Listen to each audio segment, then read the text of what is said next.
Ready? Huh?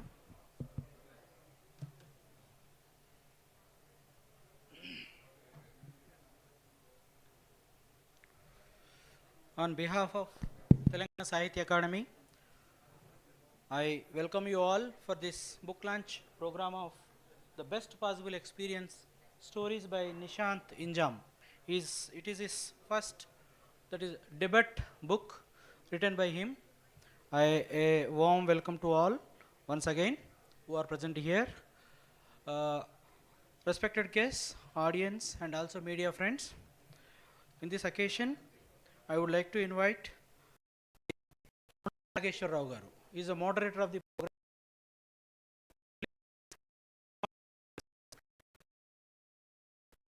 None other than Chairman of the Sahitya Academy, Sri Zulu Gauri Shankar garu.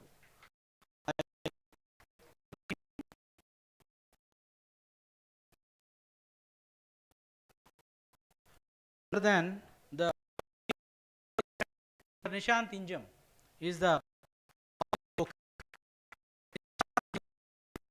yes.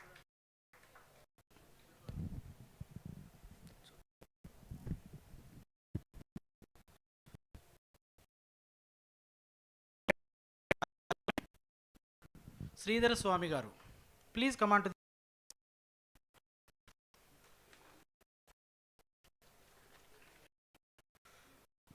rest of the program today. Author and now today book introductor. Now I hand over the mic to Nageshwar Rao garu to run the program.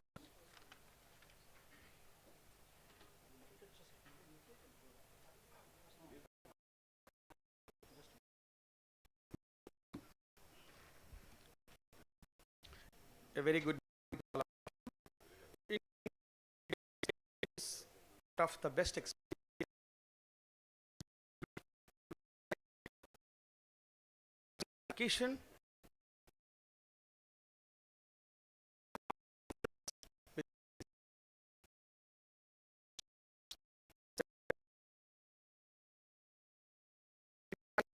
can be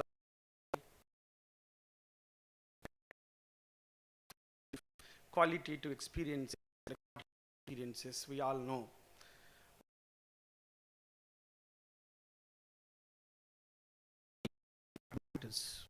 But whereas the second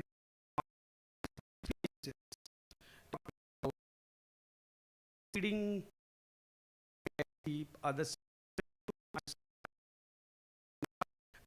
looking the other side of the coin, always the matters and it decides.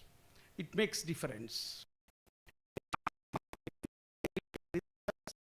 And the stories known as best possible experience.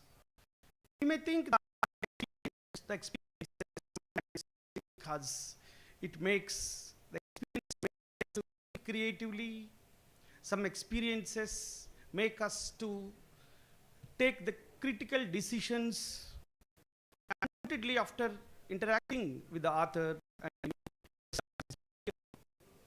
And I must quote Emerson, a famous American poet who always looks at the other side of the coin, and transcendental poetry is known for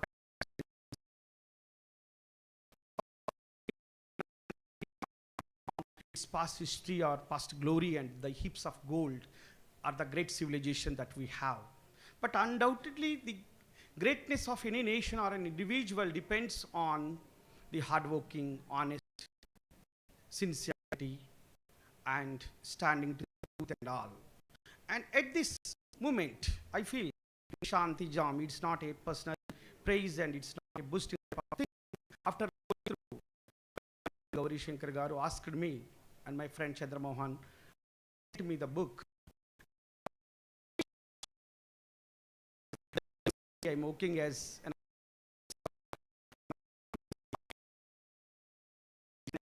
that these are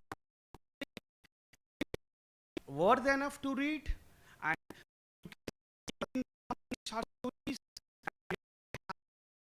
Morrison, and you can see who think. And the spirit, I don't know why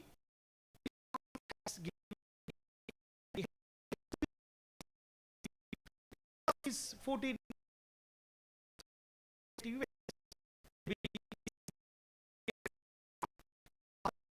and we the person who has been influenced by. And today morning when I had Nishanth, and I realized that these experiences are really of, we are very learned personalities.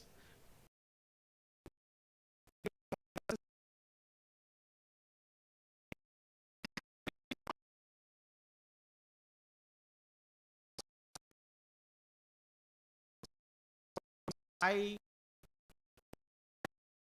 experiences, and most of the times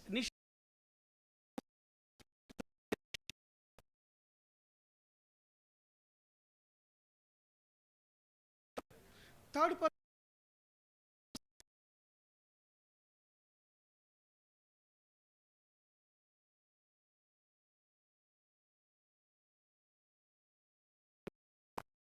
and maybe his birthplace, that is maybe his experience long associated with the Marxist thought process and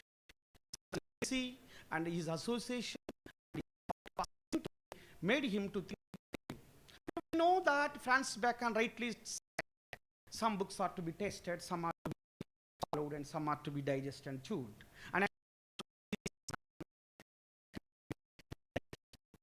this book, I'm sure that it makes to think creatively. Is concerned very lucid language, the language collocations that he has used here, the metaphors, and ideas are very straight. You never feel bored while going through the pages. You never see that this book has some 211 pages, some 211 pages. And I'm sure that every short story around 16. See, books always we feel that good friends, and probably Mr. Nishanth Injam is a close friend of young students are here, parents are here, and personalities. I'm sure that you cannot spare your gratitude and appreciation to appreciate the efforts of Mr. Nishanth Injam. And thanks to me, Balachari Garu, and Chairman, organizer, Sri Chandra is here. And I know I heard about him, but I know much about him. And it is very fortunate to have the interaction with him today, and I'm very privileged to have this program to moderate this program. And brief introduction, anyway, as the moderator, I have the chance to interact, to express the ideas in between, so that now may invite the chief guest, the chairman of the Telangana Sahitya on the days to inaugurate the one collection of volumes, the best possible experience.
and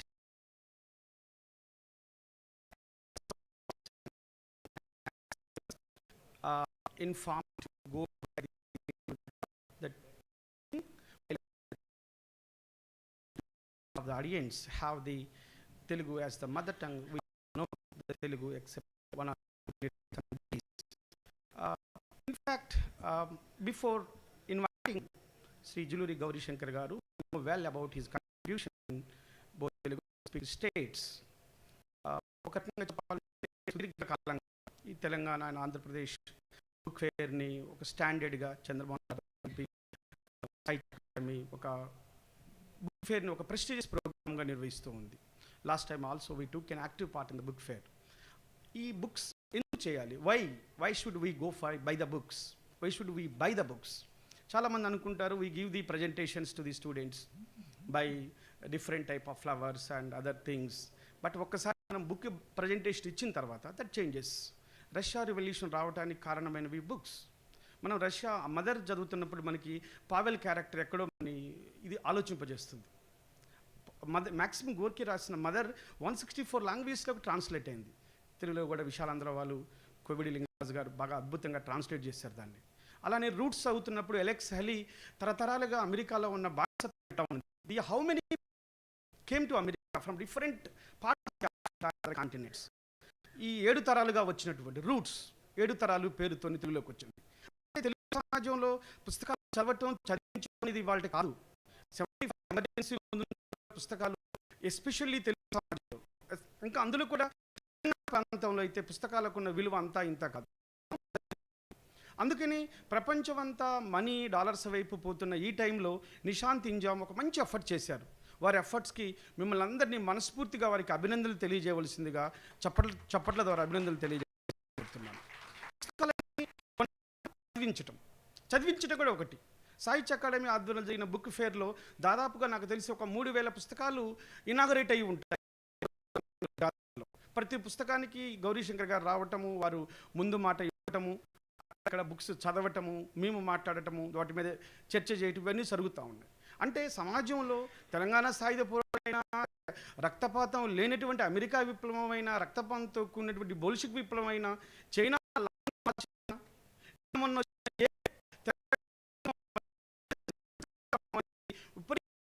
పైన ఉంటుంది. కొన్ని పుస్తకాలు ఆలోచన ఉంటాయి, కొన్ని పుస్తకాలు మన ప్రపంచమే పుస్తకాలుగా బతికేస్తుంటాయి. కొన్ని పుస్తకాలు ప్రపంచమంతా చూడలేని అవకాశం ఉన్నప్పుడు simply you love the books, you read the books. By reading the books you can see the Himalayas, you can touch the feet. Harappa సింధులో నాగరికతను చూడవచ్చు, మహంజదారో నాగరికతను చూడవచ్చు, సుమేరియా నాగరికతను చూడవచ్చు. ప్రపంచంలో 1000 సంవత్సరాల క్రితం ఉన్నటువంటి విజ్ఞానాన్ని టచ్ చేయొచ్చు, హిమాలయ జరుగుతుందో తెలుసుకోవచ్చు. చంద్రయానంలో చంద్రబాబు ఎలా ఉందో చూడలేము ఫిజికల్గా, గ్రాఫిక్ ద్వారా మాత్రమే లేదా మనం వచ్చిన వీడియో ద్వారా చూడగలము. కానీ పుస్తకాలు చదవడం ద్వారా కాస్మిక్ అంత పుస్తకాలు ఉన్నాయి. ఈ బుక్ చదువుతున్నప్పుడు కూడా నాకు నిన్న రమణ మాట్లాడినప్పుడు చంద్రమోహన్ గారు పదే చెప్తున్నారు చదవాలి బుక్. రియలిస్టిక్ ఎక్స్పీరియన్స్ లాగా ఉంది. You never feel difficult. Language కూడా చాలా సింపుల్ లాంగ్వేజ్ ఉంది. బట్ ఇంత సింపుల్గా రాశాడని నేను వాళ్ళ యాక్సెంట్ చూశాను. యూట్యూబ్లో వారు అమెరికాతో చేసిన ఇంటర్వ్యూ చూశాను. చాలా అద్భుతమైన యాక్సెంట్. తెలంగాణ ప్రాంతం నుంచి వెళ్ళిన ఒక విద్యార్థి ఒక 10 మాట్లాడటము, రాయటము, ఆ రాసింది కూడా ఆలోచింపజేసే రాత కావటము, ఆ రాతల్లో ప్రతి ఒక భావం అనేది ప్రపంచంలో ప్రపంచాన్ని అంటే అది మానవతావాదం, అదే సోషలిజానికి మానవతావాదం ఈ ప్రపంచంలో లేదు. పుస్తకాలు మానవతావాదం. అందుకే ఈ బుక్ ద్వారా నిశాంత్ ఇంజామ్ క్యాపిటలిక్ సొసైటీలో ఉండి సోషలిస్ట్ లాగా మాట్లాడుతున్నాడేమో అక్కడ ఉన్న లిమిటేషన్స్లో. ఆయన ఒక డయాస్పిరిక్ రైటర్ లాగా కనిపించారు నాకు. ఆయనలాగా అనిపించాడు, ఒక కామన్ మ్యాన్ లాగా ఉన్నాడు. అంటే మల్టిపుల్గా థింక్ చేయటము, డైవర్జెంట్గా థింక్ చేయటము, రాయటం అనేది ఒక మంచి ఆలోచన. అట్లాంటి బుక్ని మనం ఇప్పుడు ఇనాగ్రేట్ చేసుకున్నాం. ఇట్లాంటి ఒక మంచి పుస్తకాన్ని ఇనాగ్రేట్ చేసే అవకాశం సాహిత్య అకాడమీ ఇక్కడ ఏర్పాటు చేసినందుకు జులూరి గౌరీ శంకర్ గారిని మనస్ఫూర్తిగా అభినందిస్తూ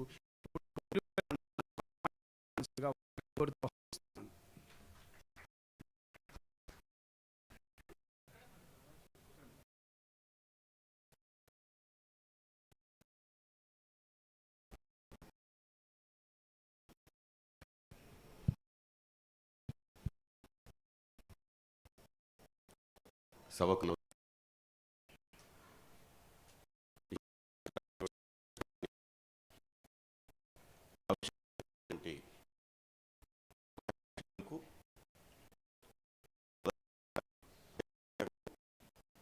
ఆ రచయిత తండ్రి ఐవి రమణారావు గారిని నేను హృదయపూర్వకంగా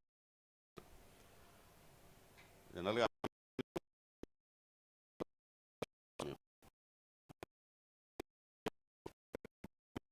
స్నేహితులు చూసేది వేరే, అవి కూడా ఉంటాయి, అన్నీ ఉంటాయి, అయ్యే చూసే. కానీ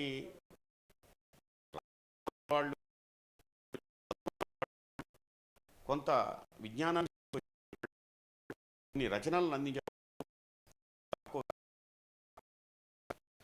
మాకు ఇప్పుడు తెలుగు వాళ్ళకి సంబంధించి మాట్లాడితే అమెరికా అంటే అప్సర్ కనిపిస్తాడు, లేకపోతే నారాయణ స్వామి కనిపిస్తాడు.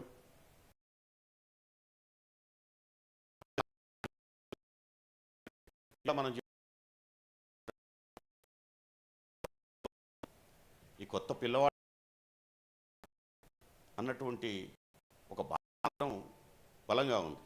ఎందుకంటే వస్తే కూడా సభలో ఎవరో కొంచెం ఆ గాడ్రేజ్ను ఉపయోగిస్తే కనిపించే తలల వరకు తెల్ల వెంట్రుకలే ఎక్కువ కనిపిస్తున్నాయి సభలకు పోతే.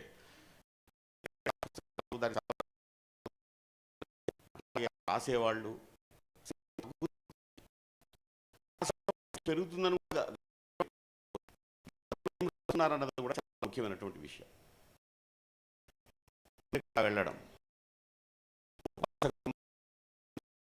చెప్పారు, ఎలెక్సీ రాసినటువంటి గ్రంథం గురించి ఇక్కడ కూర్చున్న గురించి, వలసతో ఉండేటువంటి ప్రయోజనాల గురించి, నష్టాల గురించి,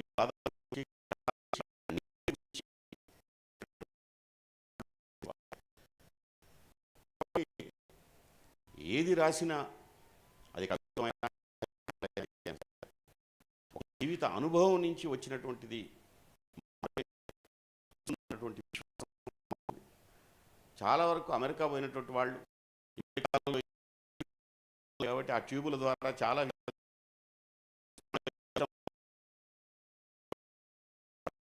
గొప్ప వ్యాఖ్యానాలు ఉంటుంది. కానీ ఒక రకంగా వాతావరణాలు రచనల వైపు మనల్ని నెడతాయి. ఐవి రమణారావు గారు నాకు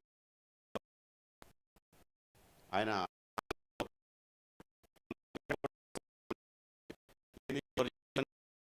అవుతాడని,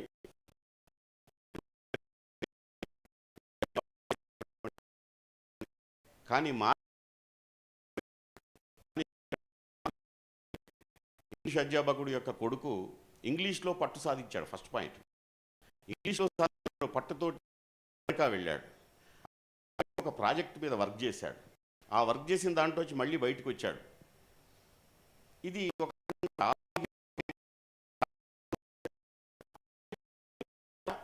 ఆలోచించడం, వాటికి సంబంధించి బ్రహ్మాండమైనటువంటి ఒక పదకొండు స్టోరీస్ రాయడం. ఈ స్టోరీస్కి సంబంధించినటువంటి దాంట్లో కథల్లో ఉన్నటువంటి పరిస్థితి మొత్తం నాకు తెలిసి ఊరు వదిలి మొత్తం కూడా తను ఒక 20 ఏళ్ళు ఉన్నటువంటి ఒక ప్రాంతాన్ని విడి ఆ ప్రాంతంలో ఉండేటువంటి సాంస్కృతికంగా సంఘర్షణ ఒకటి ఉంటుంది. ఈ రెండు సంస్కృతుల మధ్య ఘర్షణ దించటం. చాలామంది చెప్తారు గుర్తొచ్చినప్పుడు కళ్ళ నీళ్లు పెట్టుకున్న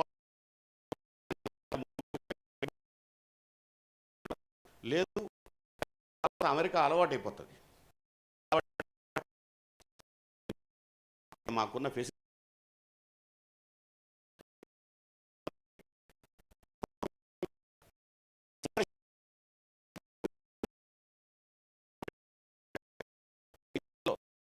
కుటుంబం, ఆ కుటుంబం నుంచి మళ్ళీ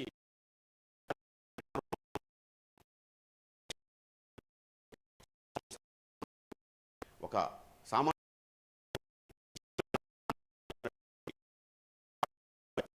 ఘర్షణ ఉంటుంది. ఈ ఘర్షణ మొత్తాన్ని కూడా చాలా అద్భుతంగా ప్రజెంట్ చేశారు. కాబట్టి తెలంగాణ నుంచి వచ్చినటువంటి మాకు మొదటి తెలుగు కానీ భారత తెలంగాణ నుంచి వెళ్ళినటువంటి చాలా బ్రహ్మాండ ఈ రకమైనటువంటి ప్రక్రియ మనకు చాలా అరుదుగా కనిపిస్తారు ఇంగ్లీష్లో రాసేవాళ్ళు. ఇట్లా ఆ పుస్తకాన్ని మళ్ళీ ఇంగ్లీష్లో రావాలి. కాబట్టి ఆలోచనలు ఈ నుంచి వచ్చిన ఆలోచనలు ఇంగ్లీష్లోకి పోవాలని కాదు, అవే ఇంగ్లీష్లోకి వచ్చాయి. ఇప్పుడు ప్రపంచ భాషలు మొత్తం పరిస్థితి ఈ పుస్తకానికి వచ్చింది. విశ్వవిఖ్యాతమైనటువంటి పబ్లికేషన్స్, భారతదేశంలో ప్రత్యేకమైన పబ్లికేషన్స్ ఈ పుస్తకాన్ని అచ్చువేయడం కూడా మనందరం కూడా ఆహ్వానించాల్సినటువంటి విషయం.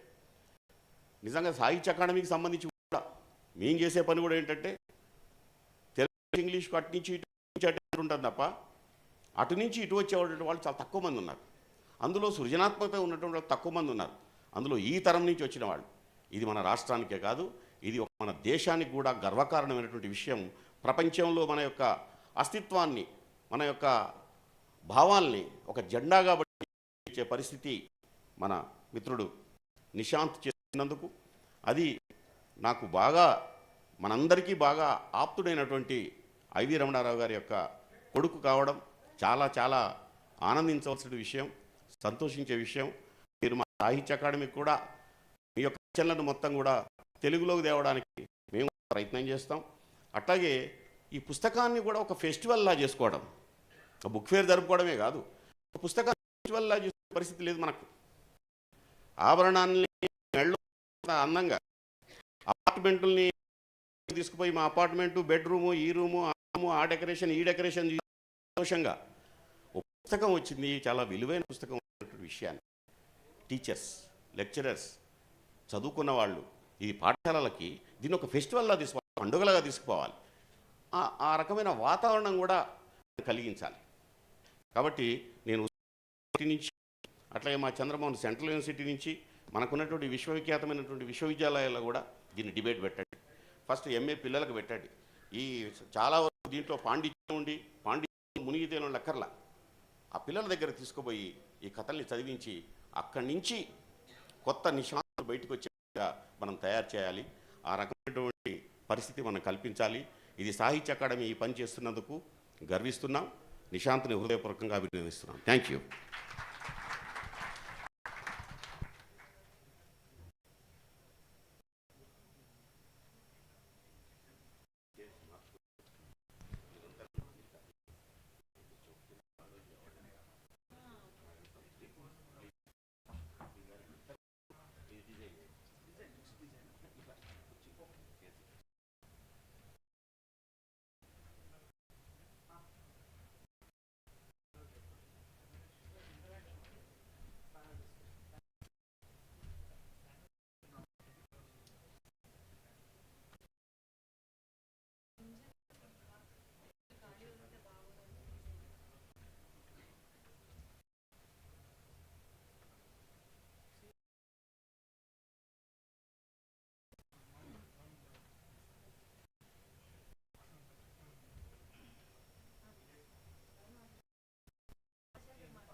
Remarks for the book, the best,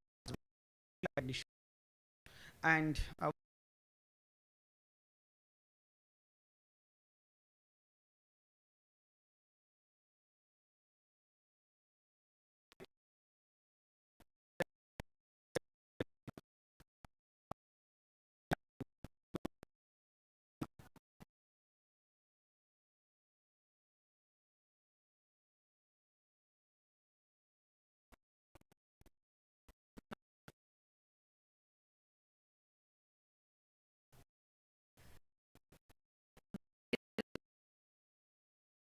అందరికీ నిశాంత్ గారి అభినందనలు, కంగ్రాచులేషన్స్.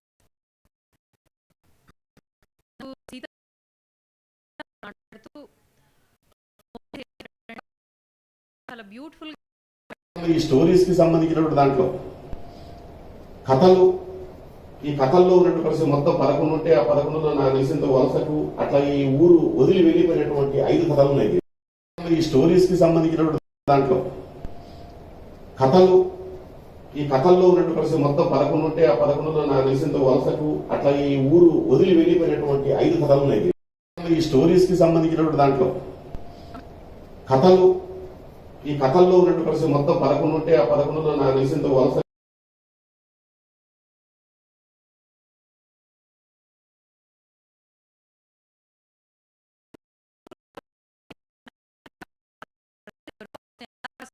ఇంట్రెస్ట్, ఇంకొక స్వార్థం,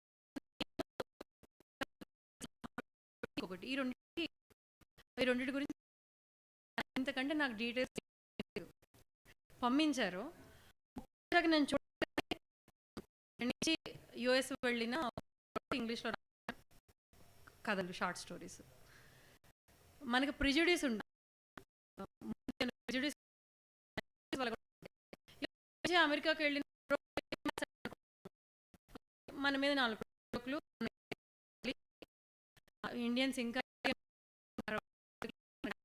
డిసిప్లిన్ లేదన్న అలాంటి మాటలు, మూర్ఖత్వం, ఆచార వ్యవహారాలు, సెటైర్లు, ఇంకేదో మధ్య మధ్యలో మన కుటుంబ బంధాల గొప్పతనం రాస్తారని ప్రిజుడిస్ మనందరికీ ఉంటుంది, నాకు కూడా ఉంది. అనుకున్నా, నిజంగా అనుకున్న తర్వాత మొదటి కథ చదువుకుని ఇమ్మిగ్రెంట్ కథ చదివాను. రెండో కథ మూడో కథ ఇమ్మిగ్రెంట్ అని పేరు పెట్టాడు. కథ చదువుదాము, కథ చదివిన తర్వాత మనం పూర్తిగా చదవచ్చా లేదా అనేది అనేసుకుని పక్కన పెట్టేసుకోవచ్చు అని అనుకున్నాను. ఇలా మాట్లాడుతున్నందుకు నాకు అంటే మేము టెంప్లెట్లో మాట్లాడుతుంటే కదా, నాకు ప్రతిసారి చాలా విషయాలు అర్థమైనట్టు ప్రిజుడిస్ తప్పనేది ఒకటి అర్థమైంది. అందులో ఒక వాక్యం ఉంది, ద ప్లాన్ వాజ్ సింపుల్ అని. చాలా మామూలు మాట, చాలా మామూలు వాక్యం. అది చదివిన తర్వాత దాదాపు నాకు పట్ట ప్రతి వాళ్ళ కథ ఆ వాక్యం గురించి, ఆ ఒక్క వాక్యము ఇంత సింపుల్ వాక్యం ఎందుకు అంత పట్టుకుందనంటే, ముందు అతని ఎత్తుగడ ఉంది. ఒక మనిషి ఇక్కడి నుంచి అక్కడికి వెళ్ళిన తర్వాత ఆ ప్రాసెస్ అంతా, వీసా ప్రాసెస్ ఎలా జరుగుతుంది, ఏం జరుగుతుంది, ఎందుకు వెళ్తున్నాడు, నిజాయితీగా ఉంది. అందులో ఇంకొకటి, వాళ్ళ నాన్న ఒక జక్స్టపోజ్ చేశాడు. తండ్రి ఎప్పుడు తలదించుకోవద్దని చెప్పాడు. ఆ తర్వాత ఇతను ఏం చేస్తుంటాడు, సినిమాటిక్ స్క్రీన్ ఆఫీస్లో వేలుతున్నప్పుడు అతనికి తండ్రి మాట గుర్తు.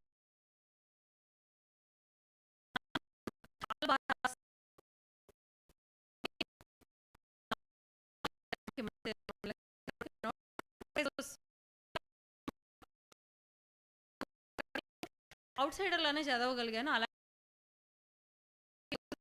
ఖచ్చితంగా టాలెంట్ ఉందని అనుకున్నాను. నా కథ పక్కన పెట్టిన తర్వాత వేరే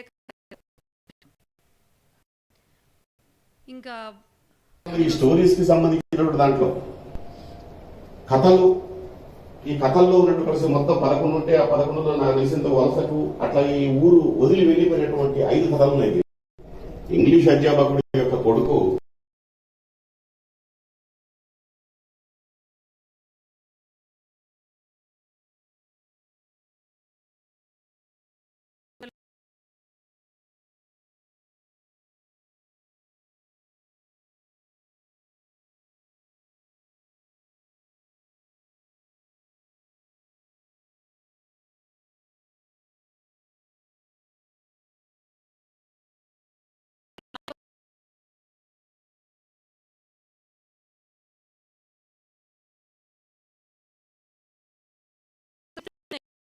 ఫస్ట్ బార్న్ బేబీ బిడ్డల శిక్షణ పుస్తకంలో రాశాడు. ఆకలేసి పాలు తాగిన తర్వాత పిల్లలు అది నేను ఒక 20-25 ఏళ్ల క్రితం అరగడానికి ఎందుకు ఏడుస్తారు, ఉత్తిగా ఎందుకు ఏడుస్తారు అనుకున్నాను. నాకు బాబు ఏడుస్తారు, నిద్ర వస్తుంటే డిస్టర్బెన్స్ ఉంటే ఏడుస్తారు, ఏదైనా హెల్త్ ప్రాబ్లమ్ ఏడుస్తారు, ఉట్టిగా అరగడానికి ఏడుస్తారు, వ్యాపకంగా ఏడుస్తారు. అయితే బాబు పుట్టి కరెక్ట్ కదా అనిపించింది. ఇన్నేళ్ల తర్వాత మళ్ళీ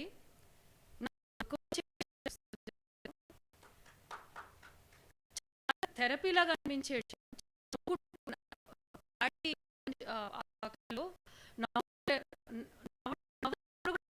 కళ్ళలో నీళ్లు తిరిగినాయి. ఇన్ని భావోద్వేగాలకి అంటే అంటే ఏడుపు కళ్ళలో నీళ్ళు స్వచ్ఛమైన మన ఫేక్ నాగమేమో కానీ అలా జరగదు అనేది. అదొక ఎమోషనల్ ఎక్కి తిప్పిస్తూనే ఉంది పుస్తకం.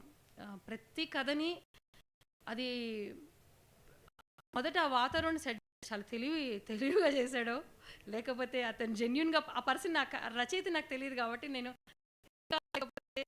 అది రీడర్స్ కోసం చేసిందే నాకు తెలియదు. కానీ మొదలు మనకు ఒక ప్రపంచంలోకి తీసుకెళ్తాడు, అక్కడికి మనం వెళ్తాం, ఆ క్యారెక్టర్స్ నిదానంగా వాళ్ళతో వీళ్ళు ఏం చేస్తారనుకుంటాం, మనం ఏదో ఊహించుకుంటాం, సడన్గా అది డైరెక్ట్గా కనిపిస్తుంది, స్టోరీ వేరే వైపు వెళ్తుంది. అక్కడ ఇట్లా తలుపు ఉంటుంది కదా, వచ్చేదేబ్బో తగిలినప్పుడు ఉంటుంది కదా, అట్లా చివుక్కుమంటుంది. నేను ఇంకో కథ సీత ఆ కథ తర్వాత నాకు ఏం చేయాలి, నేను లేచి బూజు దులిపా, ఇల్లు గడిగా, ఆ కథ వదలట్లేదు. అలా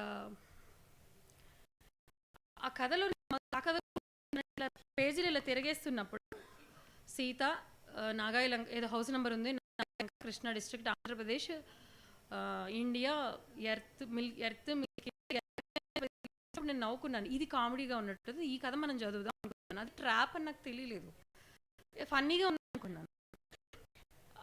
చదివిన తర్వాత ఈ పుస్తకం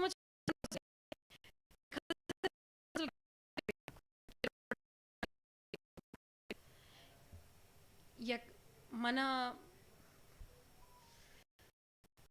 లాస్ట్ మనిషిని మనం పోగొట్టుకోవడం అనేది కానీ మన మన సాహిత్యంలో, మన అనువాద సాహిత్యం కానీ సాహిత్యంలో పోనీ ఒక మనిషిని పోగొట్టుకోవడంలో మనం రెండు రకాలుగానే రియాక్ట్ అవుతాం.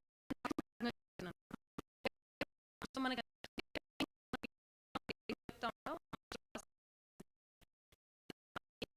ఏం చేయలేదు, ఇలాంటివి ఏవేవో ఉంటాయి. ఇంకా గొప్పవాడు ఎవరైనా చనిపోతే ఇంకా ఇంకా మన బీభత్సంగా రాస్తూ ఉంటారు. మన ఇళ్ళలో మనకు తెలిసిన వాళ్ళు ఒక మనిషి ఆబ్సెంట్, అతను కానీ ఆమె కానీ లేనప్పుడు, అతను వాళ్ళు వెళ్ళినప్పుడు వాళ్ళు మనలో కొంత వదిలేస్తారు. ఈ రెండింటి మధ్య మనం కొట్టుమిట్టాటం ఉంటుంది కదా.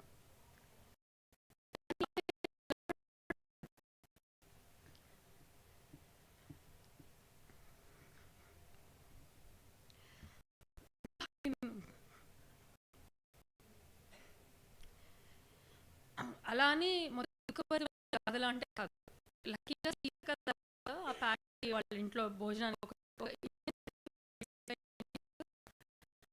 వాళ్ళ ఫ్యామిలీకి ఒక అబ్బాయిని పిలిచే కథ అనిపించింది. ఇంకొకటి నేను బాగా చాలా ముచ్చటపడింది ఏంటంటే, మానవ ఉద్వేగాలే కదా. మన సాహిత్యం చూస్తే, నేను తెలుగు సాహిత్యం నుంచి మాట్లాడుతున్నాను, దాదాపు అనువాదం ఇంగ్లీష్ సాహిత్యం నుంచి కూడా ఉంటే ఫెమినిజంకి రిలేటెడ్ కథలు ఉంటాయి, ఫెమినిస్ట్ కథలు ఉంటాయి, ముస్లిం వాద కథలు కావచ్చు, ప్రాంతీయ కథలు కావచ్చు, ఒక అస్తిత్వానికి సంబంధించిన కథలు ఉంటాయి,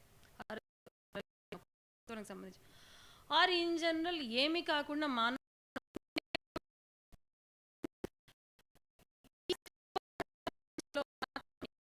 మనము దళితులను చూస్తాం, స్త్రీల పాయింట్ ఆఫ్ వ్యూలో స్త్రీల కథలు చూస్తాం. మామూలుగా ఇన్ జనరల్ రాసే మన జీవితంలో మన అందరం కూడా ఎంత అప్పర్ క్యాస్ట్, అర్బన్ సిటీల నుంచి వచ్చిన వాళ్ళు కూడా మన జీవితాల్లో మనకి అన్ని సంబంధించిన వాళ్ళు ఉంటారు, స్త్రీలు ఉంటారు కదా. కానీ మనం రాసే పర్స్పెక్టివ్లో చెప్తున్నాను. రాసే కథల్లో మామూలుగా సంబంధించిన కథలు రాస్తున్నప్పుడు ఎక్కడా కూడా మన కథల్లో ఒక సలీం రాడు, ఒక రఫీ రాడు, ఒక సీత రాడు, ఒక పౌల్ రారు. కానీ మన తెలియదు, ఎందుకంటే మనం డివైడ్ చేసి పెట్టుకున్నాం. ఈ కథలు ఈ భాగాన్ని మనం ఈ దళిత ఐడెంటిటీ గురించి స్త్రీకి సంబంధించిన సడన్గా సంబంధించిన విషయం కావాలంటే ఉంటుంది. పెయిన్ మనిషి మిస్ అవుతున్న కథలు కావాలంటే ఈ ఫార్మాట్, ఈ డబ్బా అని డబ్బాల్లోకి మనం వేసుకుంటూ వెళ్తుంటాం. మన జీవితాలు అలా ఉండవు. మన జీవితంలో ఈ చాలా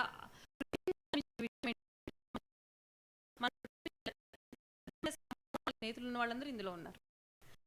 ఉన్నాడు, రఫీ ఉన్నాడు. ఇంకొకటి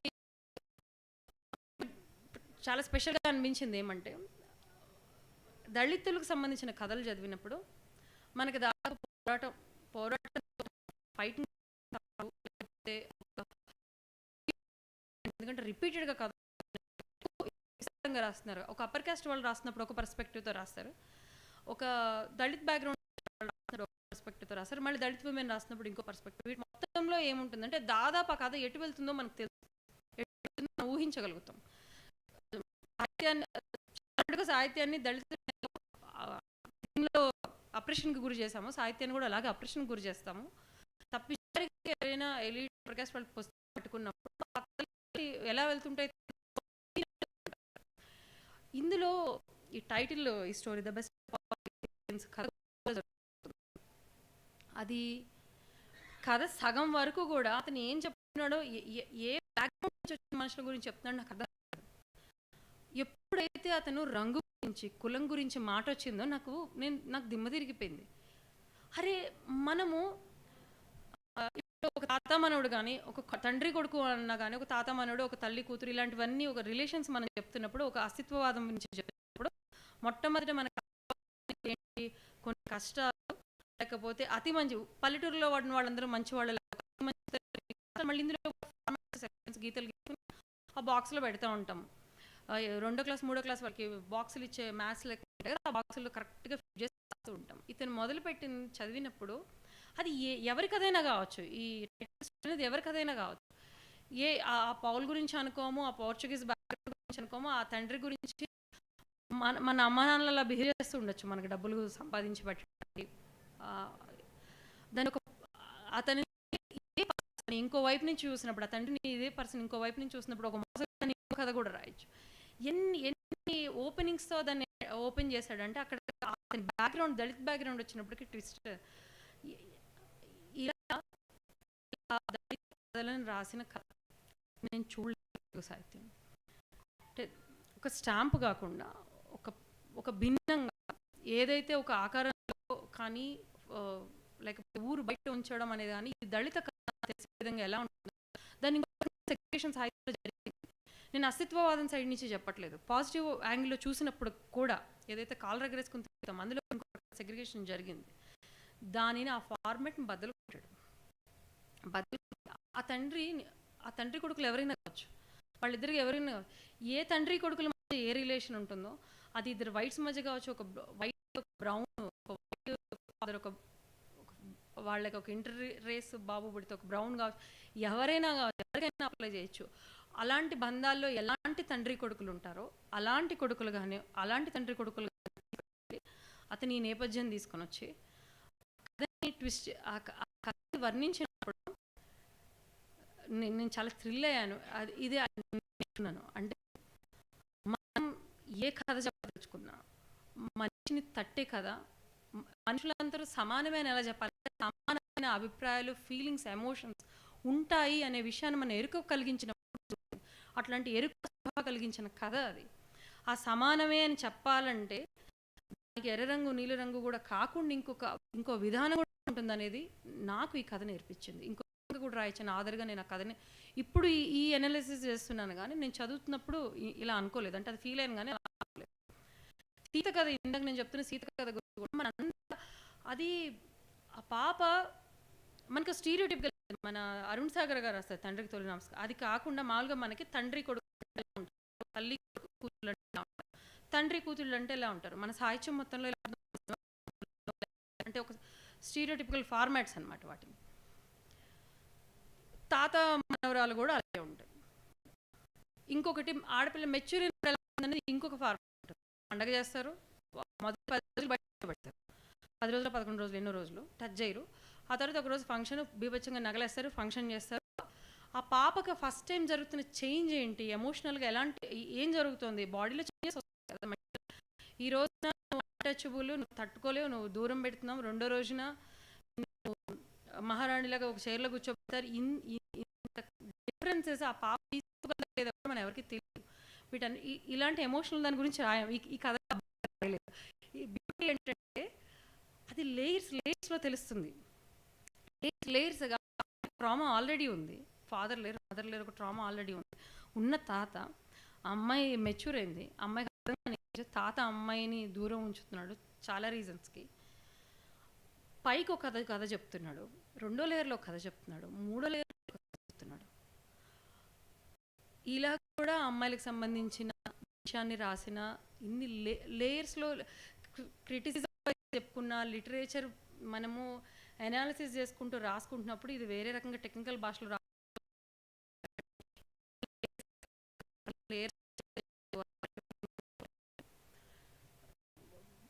ప్రతి రెండో రోజుకి ఇంకో కొత్త పాయింట్ తగులుతుంది చూడు. కొత్త పాయింట్ ఇన్ ద సెన్స్ కొత్తగా మనల్ని టచ్ చేసి వెళ్తుంది కదా.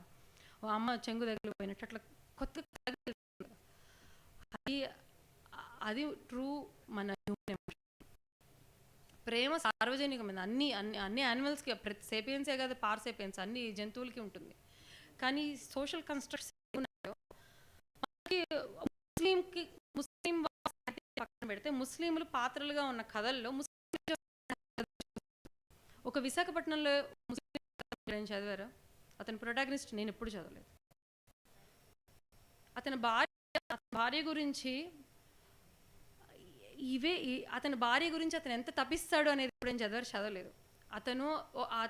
అతనితో ప్రేమగా మాట్లాడుతున్న ఒక head master, Bheemili school principal మాట్లాడుతున్నప్పుడు మీలో ఇంకో పెళ్ళి మామూలే కదా అనే మాట మనం చాలాసార్లు వింటాం. కానీ అది ఒక భార్య ఎలా ఉన్నా సరే భార్యల పట్ల, భర్త పట్ల, స్పౌస్ పట్ల అలాంటి రిలేషనే ఉంటుంది. అదంత ఈజీగా అనేది చాలా కన్వీనియంట్గా ఇగ్నోర్ చేసే విషయం. దీన్ని రెండు రకాలుగా చెప్పచ్చు. ఒకటి మనం చెప్తూనే వస్తున్న విషయం, ఎలా అస్తిత్వవాదం నుంచి చెప్పచ్చు, ఆర్ హ్యూమన్ యాంగిల్ నుంచి చెప్పచ్చు, ఆర్ ఒక హిందువులు ఆర్ సెక్యులర్, సోకాల్డ్ సెక్యులర్ రాస్తున్నప్పుడు, ఆర్ నిజంగా సెక్యులర్ వాళ్ళు రాస్తున్నప్పుడు కథలు కలుపుకుంటూ చెప్తున్నప్పుడు విధానం ఉంది. వాళ్ళ జీవితం జస్ట్ మన ముందు వాళ్ళ బెడ్రూమ్లో, అతని బెడ్రూమ్లో తీసుకెళ్ళి మనం కూర్చోబెట్టడం, అతని డెస్క్ దగ్గర తీసుకెళ్ళి మళ్ళీ మనం కూర్చోబెట్టడం. ఈ కథలో భార్యాభర్తల ప్రేమ మళ్ళీ ఇంకొకటి ఉంది. అతను ఒక టీచరు, అతను స్విమ్మింగ్, ఈ టీచర్ స్విమ్మింగ్ నేర్చుకున్నప్పుడు ఒక మాట రాశాడు. ఆ స్విమ్మింగ్ నువ్వు చాలా బాగా చేసావు, బాగా నేర్చుకున్నావు అన్నప్పుడు అతనికి ఒక హ్యాపీనెస్ వస్తుంది ఆ అబ్బాయికి. రాగానే నేను ఇలా మెచ్చుకుంటే నా స్టూడెంట్స్ కూడా ఇలాగే ఫీల్ అవుతారా అని అంట. అది అతను బతకలేకపోతే ఆ మాట రాదు, రైటర్ మారకపోతే ఆ మాట రాదు. కథ భార్యకి సంబంధించింది, కథ లాస్కి సంబంధించింది, కథ అతను లామెంటింగ్కి సంబంధించింది, అతను ఎలా మిస్ అవుతున్నాడు, హృదయంలో ఏర్పడిన ఒక ఖాళీకి సంబంధించింది.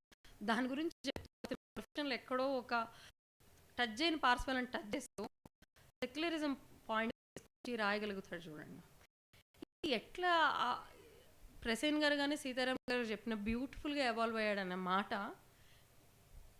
నాకు అర్థమైంది. అది ఎలా ఎవాల్వ్ అవ్వాలని కూడా నాకు అర్థమైంది.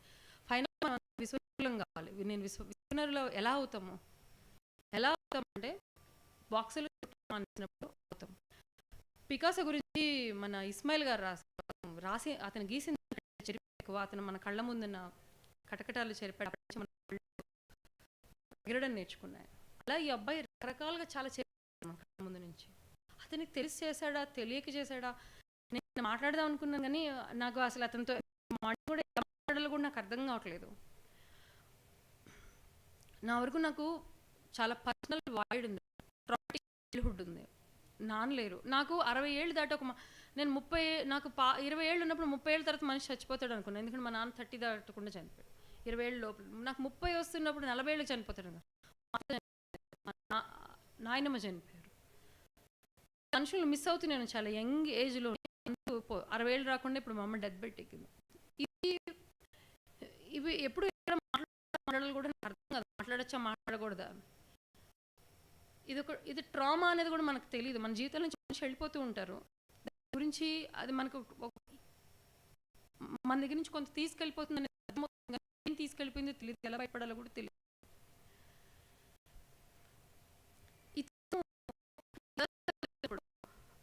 అవన్నీ గుర్తొస్తాయి. నేను 80 ఏళ్ళకి చనిపోతే 80 ఏళ్ళు బతకడు ఇంకా కోరుకుంటాను చనిపోయాను. మా నాన్న మరి నాకేంట ఎప్పుడో చనిపోయాడు. 80 ఏళ్ళుగా 180 ఏళ్ళు బతికినా కూడా అదే ఉంటుందనేది నాకు నిజంగా తెలియదు.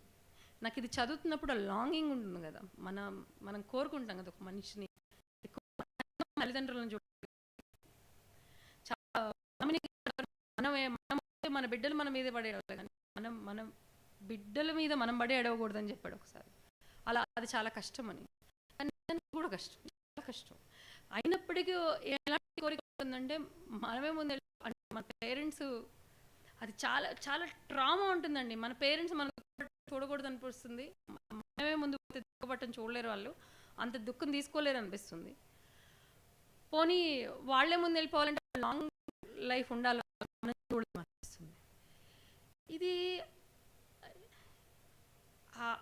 కాన్ఫ్లిక్ట్, ఆ ఇష్యూస్, ఆ చావు బతులకు సంబంధించింది మెమరీస్ పూర్తిగా ఒక చావుకు సంబంధించింది కదా. మనిషి మనకి ఏం చెల్లాడు అనే మూమెంట్స్ని టచ్ చేసి వెళ్తున్నాడు కదా అతను, ఆ రైటర్ టచ్ చేస్తాడు కదా. ఖచ్చితంగా మనకి అవన్నీ గుర్తొస్తాయి మన జీవితంలో. నేను చాలా చాలా మర్చిపోయినవన్నీ గుర్తొచ్చినాయి నాకు. మా నాన్నమ్మ నాకు గుర్తు ఏవేవో సంబంధం లేనివన్నీ గుర్తొచ్చినాయి. నిన్న నా బర్త్డే, పుట్టినరోజు, నాకు 40వ నేను ఎప్పుడు అంటే చావులు బాగా చూసినప్పుడు ఏమవుతుందంటే మనం అంతే అయిపోయింది ఇంకా అనిపిస్తుంది, అంత సెలబ్రేట్ చేసుకోవాల్సింది ఏముంది అనేది ఒక సినిసిజంలో ఉంటుంది. నేను నిన్న 24 hours నా పుట్టినరోజు, నేను పుట్టాను, నేను ఎగ్జిస్ట్ అవుతున్నాను, నాకు నా చుట్టూ ఒక ఎకాలజీ ఉంది, పిల్లలు, నాకు ఒక కుటుంబం ఉంది, నాకు స్నేహితులు, వీళ్ళందరికీ నేను ఉండటం కావాల్సి వస్తుంది అని నిన్న ప్రతి క్షణాన్ని సెలబ్రేట్ చేసుకున్నాను. ఈ పుస్తకం చదివి ఉండకపోతే నేను ఆనందంగా గడిపేదాన్ని కాదు.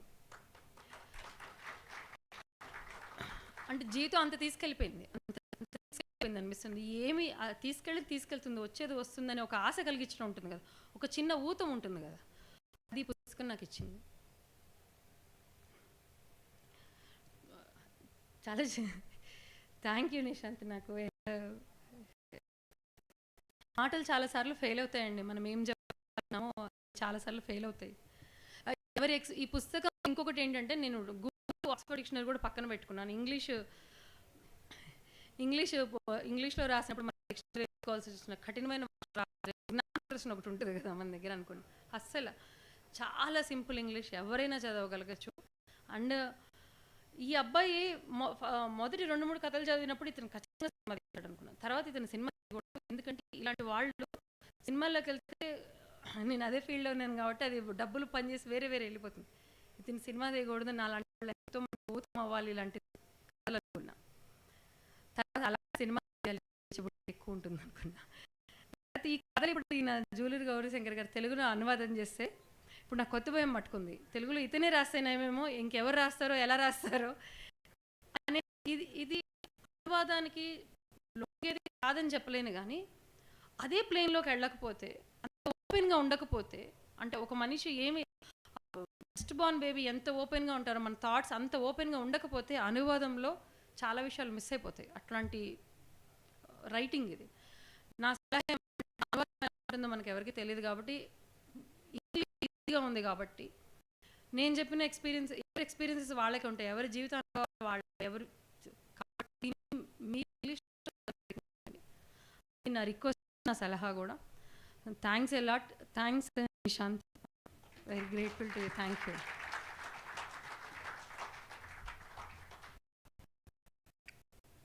Thank you very much, Madam Pingali Chaitanya Garu. Yes, Pingali Chaitanya Garu rightly pointed out that the writers always they try to take the emotions with the meaningful expressions.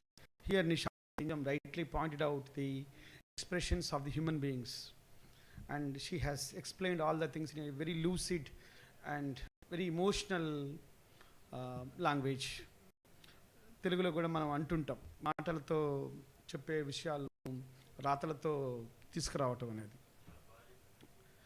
అందుకని it is not the individual experiences of Nishant Injam, it is the testimonial experiences. అందుకని diasporic studies అవుతున్నప్పుడు, experience అవుతున్నప్పుడు ఒక average Indian when they go to America, Australia or any part of the continent, any part of the globe, how do they feel about the motherland? Nostalgia, emotionality, possessiveness, belongingness, and different notions attached with his parents, family, and search for identity, for the emotional. ఇవన్నీ Nishant ఇంజామ్ thought ప్రాసెస్లో ఉన్నాయని మనం చెప్పవచ్చు. చాలామంది అందుబాటులో కూడా ఉంటుంది. ఇప్పటికే అమెజాన్ 4.1 స్టార్ మార్క్తో ఉన్నటువంటి ఇదిగా ఈ బుక్ ఉన్నది ఇప్పటికే. So that I degrees to take this book and try to read it at least few chapters. ఈ ఉన్న 11 చాప్టర్స్లో ఒక్కొక్క యూనిట్లో ఇప్పుడు చైతన్య చెప్పారు వారికి ఎట్లా టచ్ అవుతుంది అని. Even when we teach in the university, my friend Sitaram sir is here and he knows well. మేము డిగ్రీ పీజీ స్టూడెంట్స్కి లెసన్ చెప్తున్నప్పుడు IV also he has been working in the higher education for a long time, so that students ki చెప్పడానికి only idea ఉంటే సరిపోదు, emotion అనేది కూడా ఉంటుంది. అందులోకి మనం టీచర్గా ఇన్వాల్వ్ అయినప్పుడు మాత్రమే we can carry for the things to the classroom. అప్పుడు మనం పిల్లల్ని సెన్సిటివిటీగా చేయగలం. సెన్సిటివిటీ లేకుండా a teacher must be a good sensitiser. Without sensitivity a teacher cannot stand in the classroom in front of the students with the meaningful. Now I invite, before inviting, the first part of the program is just giving the messages and from the chief guest to the other dignitaries. The next part of the program is the interaction program with the writer. Nishanth Injam is with us, and this is interactive program with him. Usually, all universities we do the programs like good number of questions and all. This program here Sridhara Swami is here, and Sridhara Swami is a poet, essayist, photographer. Her publications include a record survey, 2007 Sahitya Academy, Escape Artist, and recent Swami's 4 books, books. She has translated many books. Her books have been translated into many languages. So with this small introduction, Sridhara Swami may invite to interact, clarify the thing. May I invite you, ma'am, for interaction, and it's like, and most of the things we have. Hope you have read the book, and you and Nishanth. Well, congratulations, Nishanth, on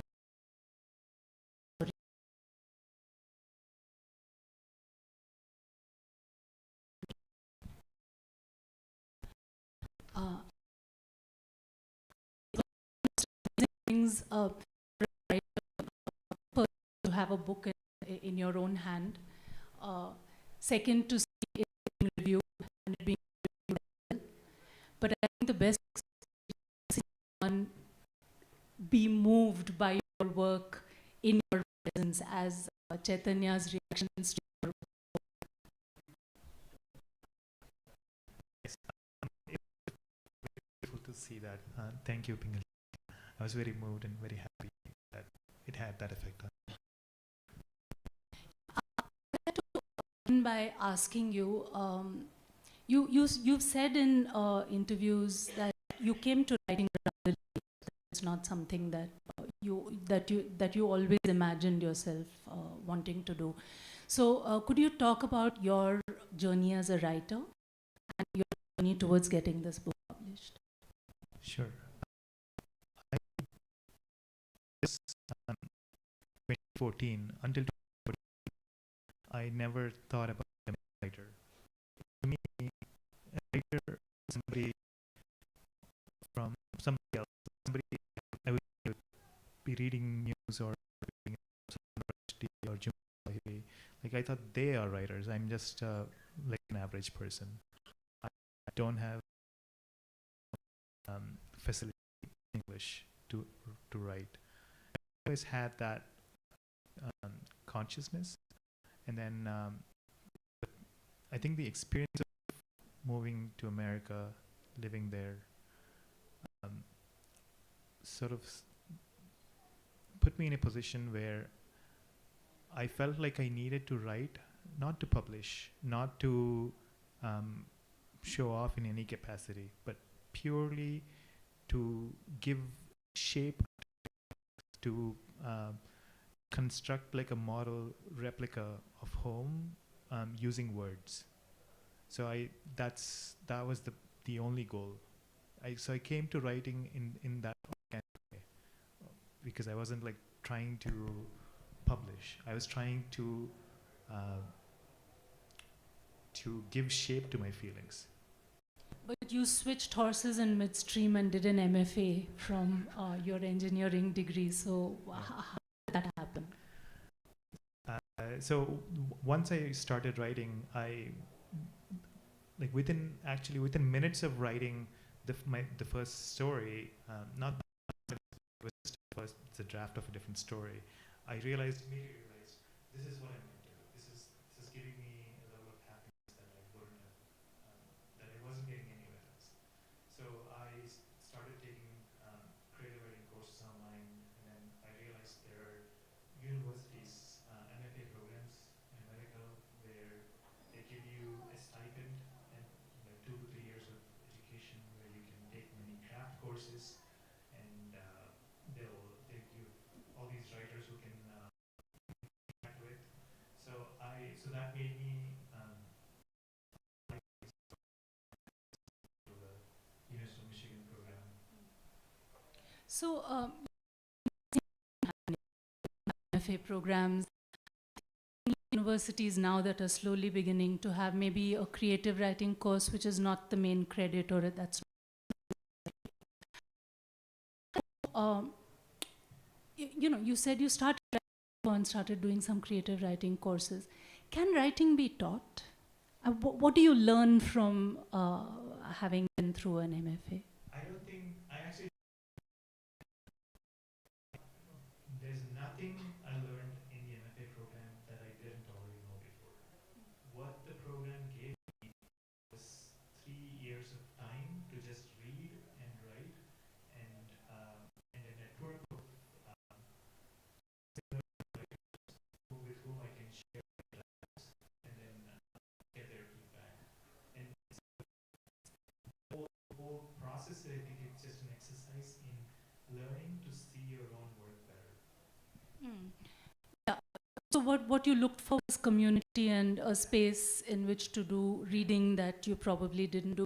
You also said that you weren't much of a reader either. Now I don't buy that. I don't really buy that, because reading these stories, there is a history of storytelling, if not this genre.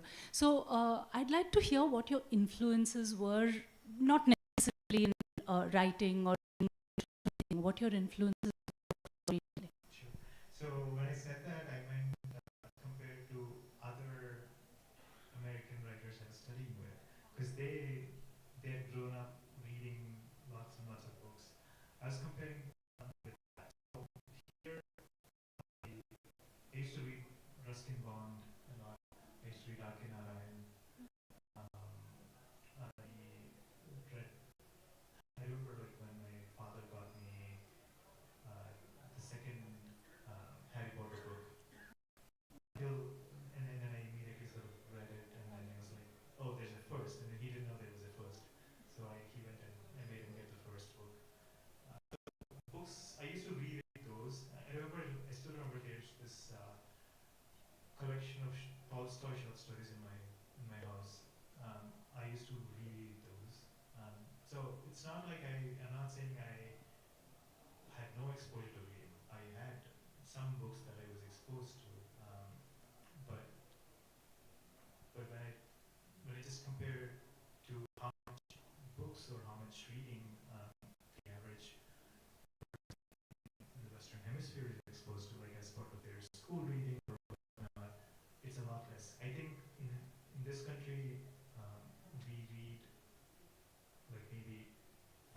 of what an American high schooler reads. I think that also has to do, it depends on what time you were born in, where you grew up, I think. Because I think we all kind of grew up with a minimal shelf, like maybe a shelf with 10 books or 20 books if you were lucky. Or if you came from an educated background, you know, about 2 generations of education, then maybe there was one cupboard full of books in multiple languages. And you read and reread books growing up. Is that something that you did? I think I read every book like at least 10, 20 times, because not just for pleasure, but also because those are the only books you have, and right? It is. It is. I think that's, but we have the Western Hemisphere readers that you're talking about lack is a depth of reading, you know, because you've reread the same thing a million times. And you're absorbing craft and you're absorbing narrative, you're absorbing stories in different ways, I think. And this compulsion to read anything out of either boredom or because it's just... Which one of your characters does in one of the stories, right? Because there's nothing to and you're always thirsting to read something.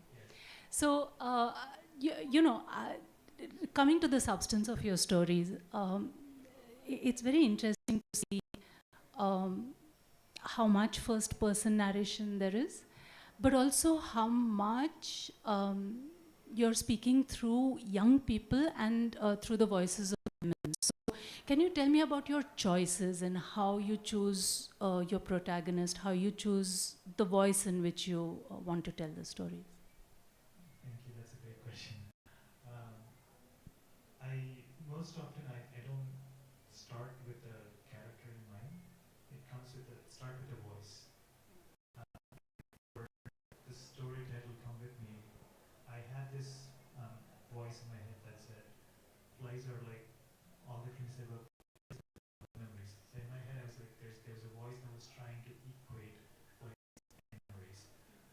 So the story grew out of that. Like I was thinking, why is this character so interested in combining those 2 elements? Because flies are they are annoying. They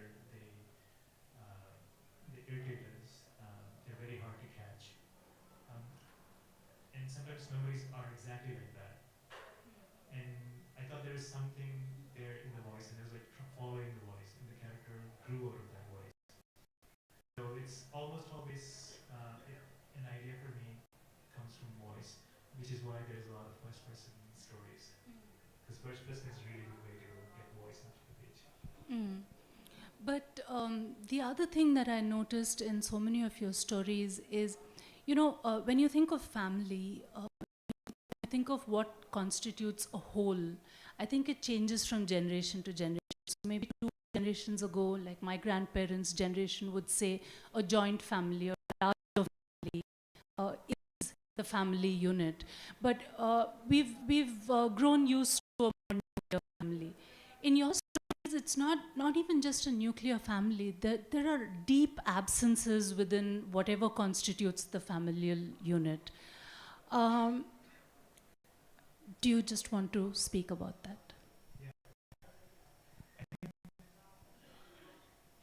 I think I was tapping into something that I was hoping could be universal, which is that we have families, but we're still alone.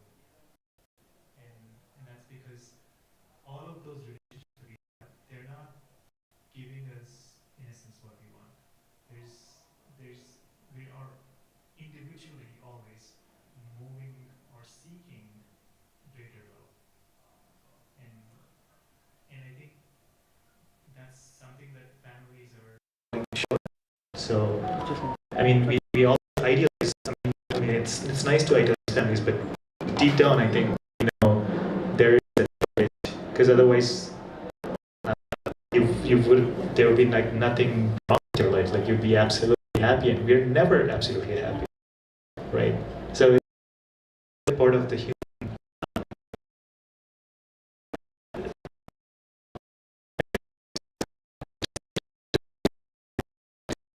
Come story, right? Right. Because in your last story, there is no absence of love between father and son. And yet, I would.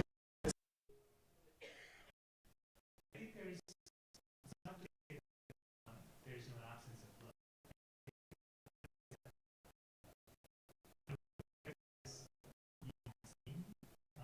You can have, like you can have 5 to 6 different people who love you, none of whom actually see you for who you are. So you can feel love. But you might not feel seen, which is entirely two different things. And there's nothing wrong with wanting love and also being seen. And I think that story probably comes from a place of that. And there's even if you have a loving family,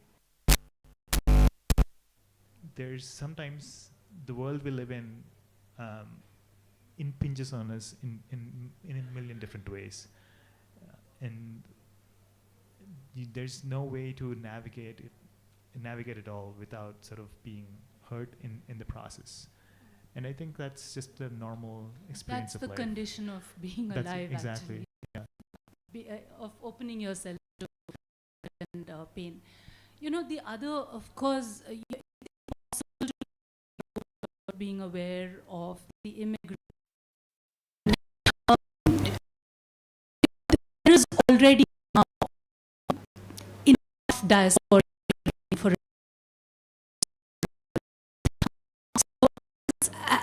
as a writer writing debut collection. Did you just see it while you were gathering your stories together, or did you leave out stories that do not speak to this experience, or this kind of pool of experience, because they're all the same experience? And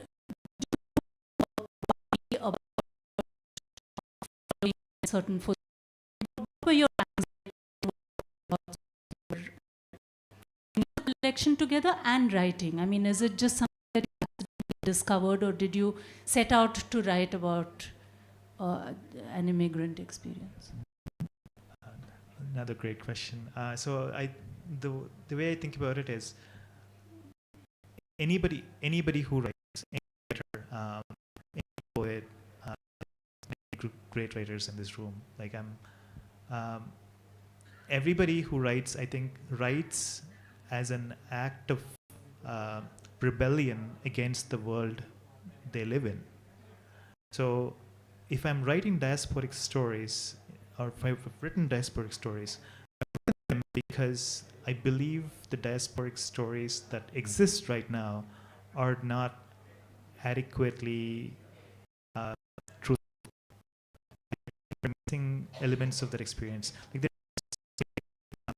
writing Jhumpa Lahiri, Bharti Mukherjee, even like, I guess you could even say some Amitabh Kumar. There's a lot of writers, diasporic writers, who are children of immigrants rather than immigrants themselves. So all of their writing tends to be to feature immigrant characters. They, in some ways, lack the psychological of what it means to be an immigrant. Partly because they haven't experienced it themselves, maybe, or maybe it's I don't know. Maybe it just got lost in the translation. I don't know. No, you know, the thing, what you say is very true, because it's not just the experience of a lot of your stories give one a sense of, but also the experience of a first who does not have generational wealth or an urban kind of polish or a certain kind of an elite education backing the characters in the story. They're often small town first time immigrants with no support. There's nothing. They're literally just them and an extremely strange world. So how much of that comes out of your own experience? How much of that comes from pool of experiences of those around you? Because it's very rare in the 21st century, especially in our part of the world, not have someone there. I think you're right. It is rare, but I don't think it's uncommon. There are a lot of, even as early as in 1920, Bengal to the US, and many of them, some of them from even like Punjab, and they were like first generation immigrants. They went on ships, and they didn't have any money. Some of them I think ended up marrying maybe some black woman there, started family.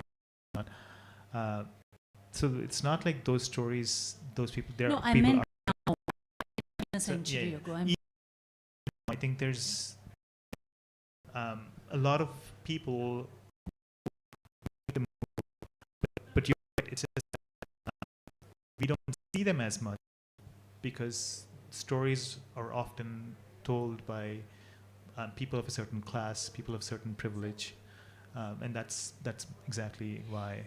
Yeah, so the Malayalam writer Binyam, his Goat Days or his short stories, but they are a diaspora to a different part of the world, right? Yes. And they're often a working class kind of an immigration.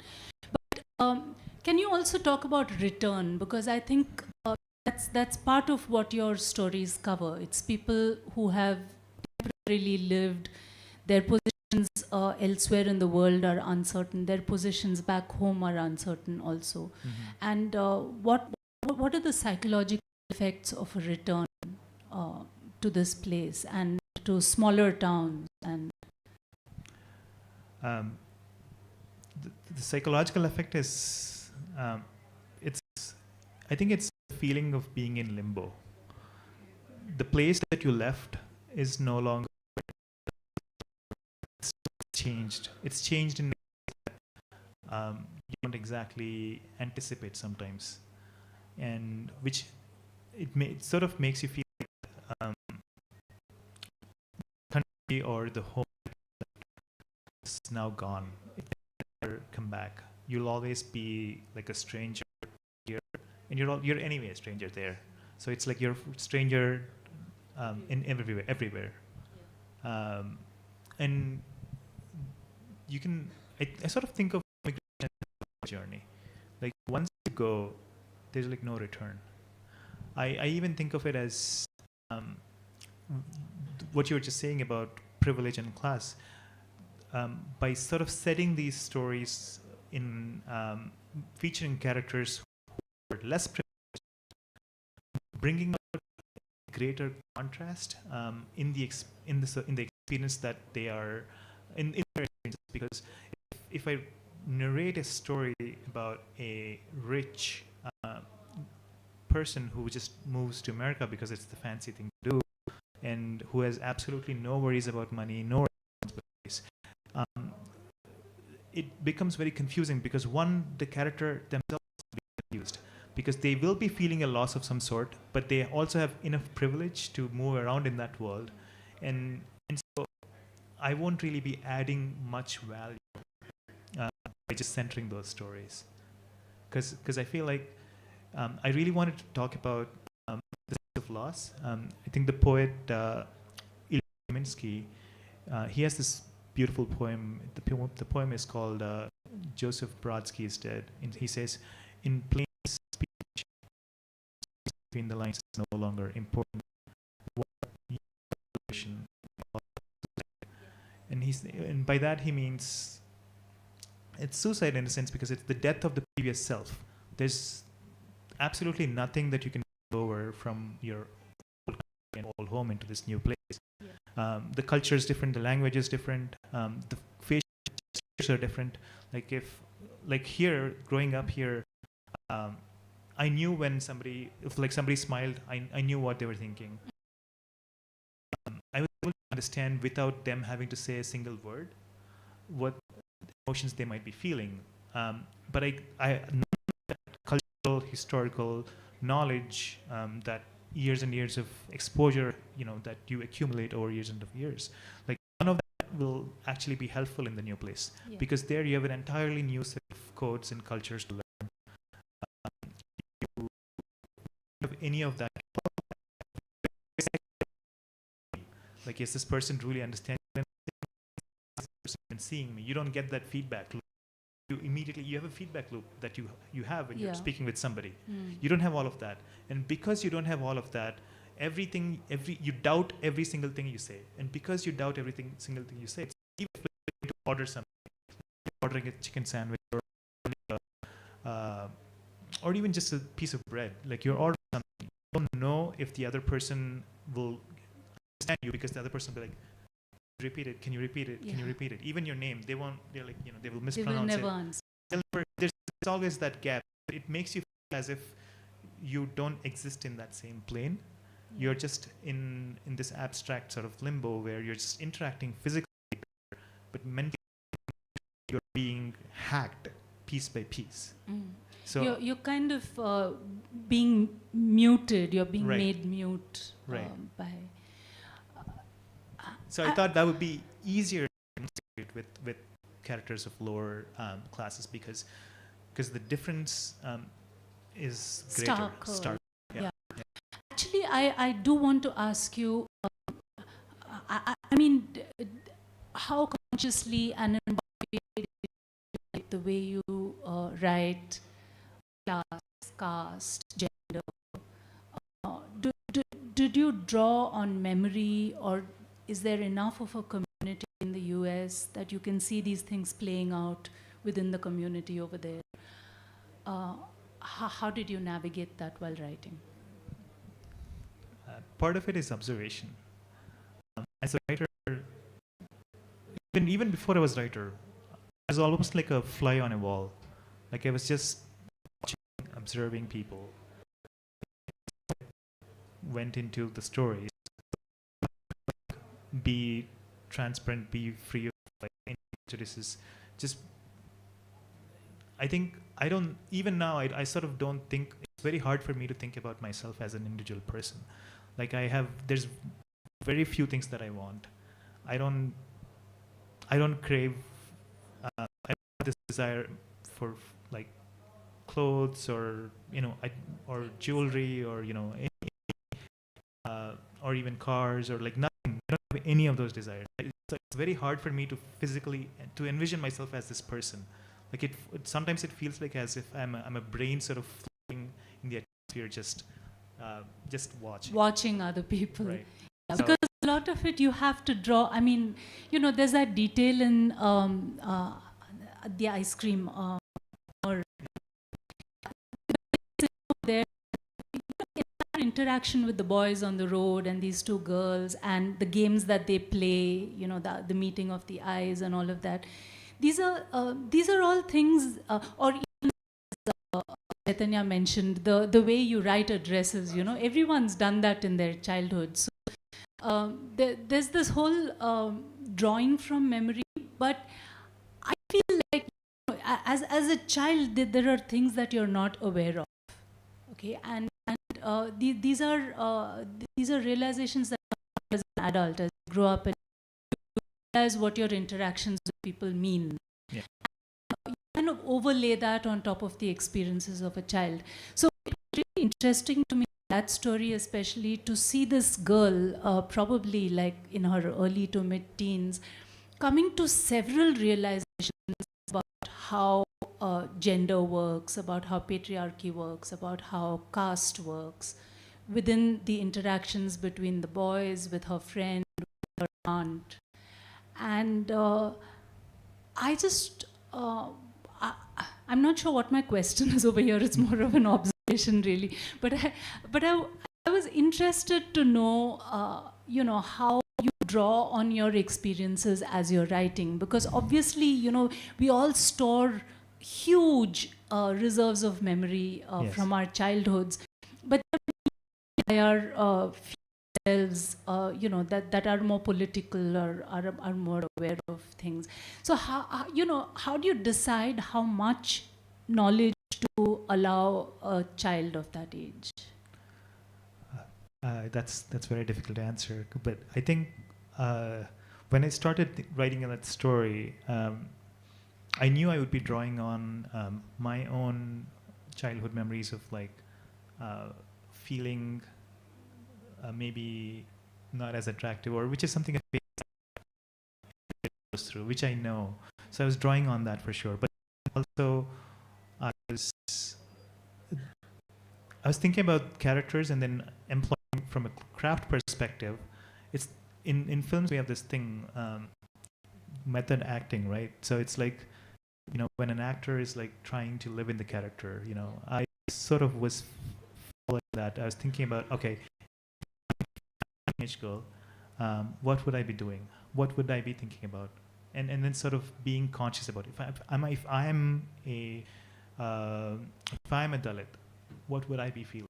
What would I what would my reaction be? And sort of like not just in that instant, but actually spending days and days and days with that person, and not just for the purpose of to be deeply in communion with them, to feel like we are kindred spirits. I think that level of empathy and that level of coexistence is what I seek with characters before I write. So I'll ask you one last question before I'll invite you to read, and maybe then we'll open it out to the audience, which is that, you know, Raja Rao famously in his introduction to Kanthapura talked about how you kind of get a flavor of living in other languages, but you have to do it in this language, in this other new language. That's not yours. He said that at that point, but I think perhaps at this point we can say English is ours. It's one of our languages. But still, you know, your stories are set in places where clearly people who are talking to each other are not talking to each other in English. So how do you, especially in the dialogues, in the way they speak to each other, how do you convey that sense of the different registers in which they speak, you know? Because there's an English that they speak to people who cannot speak their language. There is a language they speak to each other. There is a register of respect between generations, or, you know, amongst peers. How do you convey that in English? I think that's a big challenge. Some of it inevitably gets flattened out. You can't always adequately capture that. But sometimes you can, there's other craft techniques to bring that across. Like you can, instead of it being in dialogue, you sort of use exposition and voice, I think. Voice is a way of capturing that without sacrificing the complexity. I think which is why I think a lot of my stories are voice driven, because in a voice you can be, in 1 minute you can be provincial, and in another minute you can be sarcastic. You can move, and it'll still be unified because it's the same voice. So if I can get the voice right on the page, it'll have maybe 90% of justice to the degrees of complexities that can happen when you're speaking with somebody in different registers. I think it would be a great time for you to read so that you can give us a sense of how that.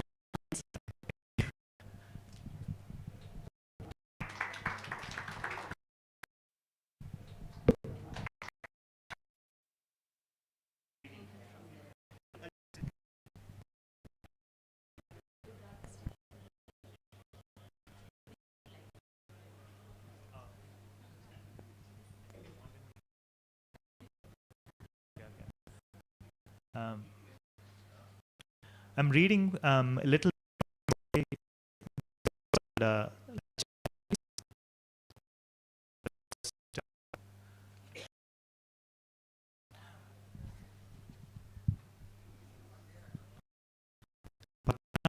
clasped hands to his chest and found out what happened. Because his 12-year-old son had invited a white boy to their house for lunch. He's coming tomorrow, not today, Vikas said, but the shock remained. Harry took off his work bag and plunged into the sofa. Lata, when did you find out about this? He asked his wife. He told me an hour ago, Lata said. An hour ago, Paddy said. It had been a month since they had exchanged their small town in India for a small town in the States, as he joked in the office. The move had been rough on the kids. They moped around the house and cried a fair bit, so he advised them to make friends in school. The advice was no more than a day old. He had assumed Vikas and Niharika would befriend, then slowly English, let alone an entire meal. And now Vikas had signed them up for this test. Something was not right. If the bug got resolved in the first time to fix it, the fix was likely incorrect. This was true of both programming errors and parenting errors. What I eat, what Lata said. Harry put his hands on his head. He didn't know what white people ate. He saw them eating at work. Fruit, cake, salad. But what did they eat at home? What did they like to have for lunch? What was white people's food? He had no knowledge of lunch or the salad. Was the salad more than an assemblage of leaves and vegetables? Rice wouldn't work. Once his office had gotten Mediterranean food catered, and he had watched as each of his colleagues transferred exactly one spoonful of rice onto their paper plates from a bowl he could have finished all by himself.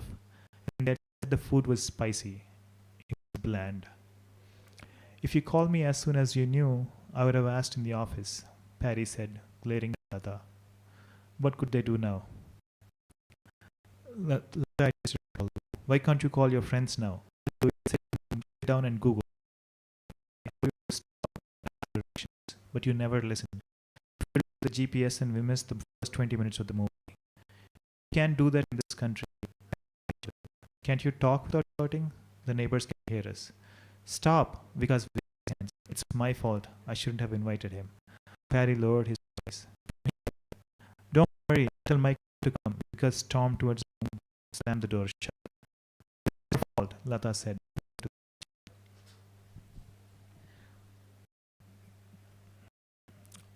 Perry pressed his eye and walked towards the classroom. Out of the corner of his eye, he saw Niharika. Normal sign, a hum of approval would have reached his chest. His daughter was too mysterious to be unaware of the outside world, and he resolved to see what she was up to after he spoke with Vikas. The door to Vikas' room was locked. Open the door, Perry said. No response. I'll repeat enough if you don't open the door. Vikas opened the door and fell face down on the bed. Perry asked him to sit up. When Vikas didn't move, Perry sat on the bed and turned him with force. Tears led down his cheeks. Why are you crying? You cry if something doesn't go your way? Perry told him that the lunch with the white boy wasn't a problem. Vikas should listen to his father and trust that he would come with the solution. He asked about it. Why he told him about it. After crying and explaining that he asked Mike to come over the day after math class. Paddy couldn't focus on what he was saying. He didn't like that he had to make an effort to stop the boy from crying. Even Niharika, 2 years younger, didn't cry as often as Vikas did. He had seen enough of the world to know what it did to sensitive types. He wanted to toughen Vikas up a bit, but Lata kept interfering whenever he tried, and the move had complicated things. He had promised them that America was a welcoming place, that they would have a great life, but what place doesn't have its challenges. I'll stop there. Yeah, it's very nice to. The discussion went well, and about it, I want to know about the education system that you have studied here. You studied at public school, and you studied there. Have you seen any difference between in the Indian education system and the US education system? As you talk about experiences, what is your best experience regarding the education of US India? There's a lot of difference in the education system for sure. I think the biggest difference is that here we prioritize memorization, and there, and also I think growing up, it was very one-dimensional. So it's all about studies. There's not as much focus on all-round development. Whereas there, there's more of that focus. you have to take a class like a sort of athletic class, or yeah, you have to you're forced to participate in other activities. Very different. It's a little different, Yeah. for sure. Activities and all. It's more activity based learning, and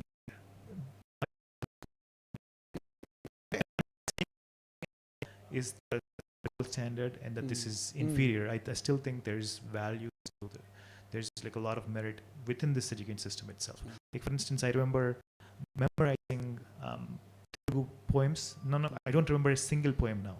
Like, what did I learn from that? If I look at that and analyze it that way, it'll always seem like it was pointless. But that's not correct, because what I might have been learning in memorizing all of that is the skill of actually storing things within my memory, holding large texts, and the ability to hold that, which is something that has its own value. And that's something that maybe American kids struggle with. So the education system here, the system here can improve on. Nishanth, at the end, in some stories we see that we are looking like very innocent and very innocent boy, but at the end of the story, from innocence to experience. How do you look at your transformation as very innocent to experience by the end of the last story? Have you seen it? Have you seen the difference from first story to last story? How do you look at yourself in this journey? I think I always had the stories. I think emotionally the content was all there. I think my craft changed. I got better and better as a storyteller.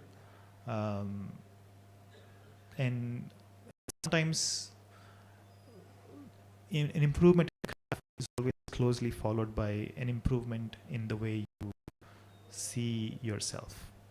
There's somewhat as if you go to an eye doctor, an ophthalmologist, and then they're like, they give you a better pair of glasses. Yeah. So it's like that. You haven't changed. You're still the same person. It's just that you're seeing yourself in the mirror more clearly. Thank you.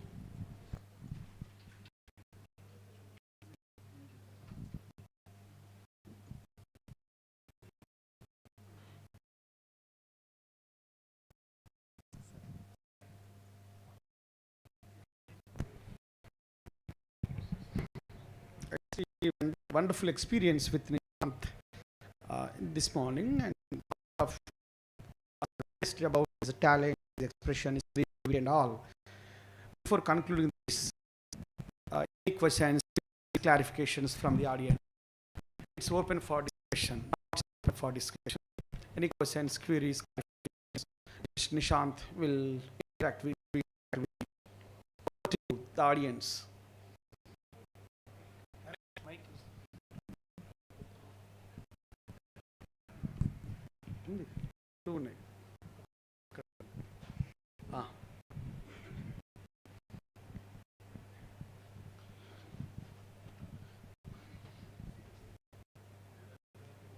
Responses from the audience, very intellectual and very to what we have today. Yeah, thank you.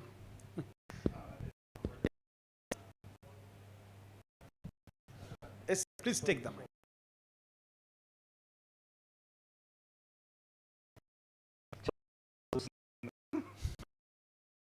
ఎవరు అడగట్లేదని అడుగుతున్నా ప్రశ్న.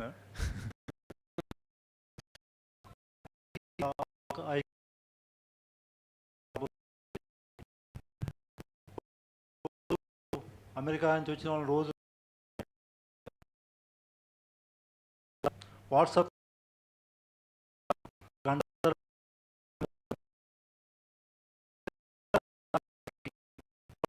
తెలియదు నాకు. ముఖ్యంగా మన Telugu NRI that totally illiterate, that just don't know anything about the society, especially interactions, political interactions, how they are being influenced by the American, what do you call, American ruling classes, of whole lot of other things.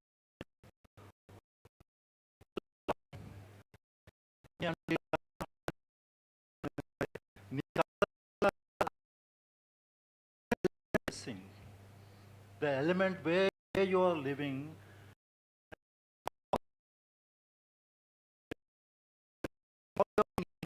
way of decision making, అది అది బహుశా అది ముందు ముందు కూడా it may haunt you.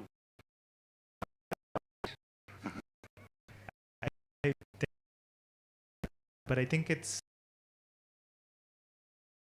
there in the stories, especially in the Math of Living story. I think you'll see how much capitalism is ruling our lives. So there's political statements throughout the book. So yeah, so when you read the book, you'll see it. I would even say that it's a very rebellious book. So I hope you read it. Hi Nishanth, this is Tarun. My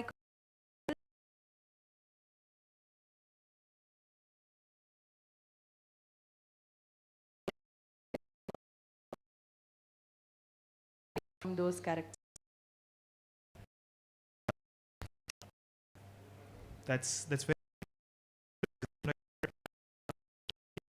mind in my head.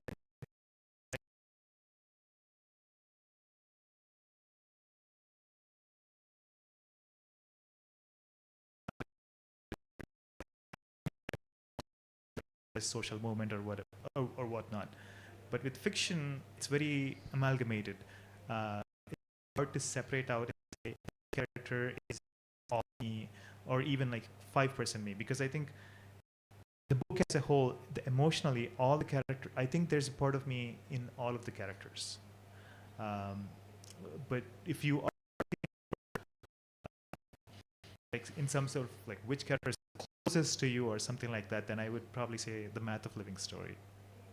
The main character in that story, I think it's because I also worked at the show with Beyond. I think it's very closely drawn in that sense. Backstory, something which is inspired from your real life. Backstory, like I think I was talking about, it's like snippets. No, I didn't put my own backstory in the book, but there's always little snippets. For instance, I was talking about earlier with Sridhar Swami. She was talking about how I used to read even the ingredients list on shampoo bottles, and I put that in a character. And until she brought it up, I forgot that I even did that. So it's like there's always like little observations and bits and pieces that you put into the book, but there's not a single direct backstory of mine that I put in. Thank you. By the way, I also read the ingredients on the shampoo bottle. Thank you. Thank you. Good morning. I'm an intruder into the program. I didn't read your stories. Just I came because there is a launch of the book. But after hearing to you, I got two questions. Okay. Number one, I'm very happy that you told that you have to read a lot. But I wanted to ask you, when a reader becomes writer, there is a point which may you told to give shape to your feelings. Is it because of the reading that you wanted some feelings to come out, or something else, an experience in the life or something which made you writer? This is one point. And second point, you've been talking about the first-time immigrant and generations and other things. Do you think really that an experience of a particular person can be depicted more effectively? Can't a writer belonging to other walk of life grasp something from the life of his neighbors, his surroundings, from the society? Is it necessary that a writer should have experience? Because son of a first-time immigrant not faced the same situation as the first-time immigrant, but he knows what is going on in the society. I think Mr. I don't know his name. Harsha. He asked me one pertinent question. My question also is related to that. See, we are living in a society not blindly. We are in the society, we know the effects we are not seeing. Only when it hurts you, you or only when it makes you happy, you want to write. These are my doubts after hearing your interview. Thank you. Okay, so there's two different questions, so I'll answer the first one. So the reader is different from a writer, I think. And that's a good question. Like, there's a certain point when a reader can become a writer. It doesn't happen to every reader. I think it's some people read for various reasons. Before I became a writer, I read partly for information, partly for sort of guiding my own journey into the world. And I still remember the moment I crossed the writer was not because I purely just wanted to have my own input, but because as I was saying, I wanted to give shape to my feelings, and because the feelings that I was trying to give shape to, I couldn't find them in a book. There was nothing out there that made me feel like what I was experiencing was valid. So that, as always with art, to create a place in the world. So if there are other readers who are experiencing the same thing, and they want to express their feelings and sort of, I guess, stand on their bench and say, this is my spot in the world. This is what I'm feeling. And if they say, I'm writing because I want to better understand my place in this world, that's valid. I think that's the journey. That's when you know. That's when you cross over and you say, okay, I'm a writer as well. Because otherwise, what are you really adding? There's so many books, so much content, so much good literature out there. Are you just writing for the sake of writing, or actually fully adding something than this existing literature? I think that's when I answer that for himself or herself, then I would say, they're right. Second question. I forgot what the second question was.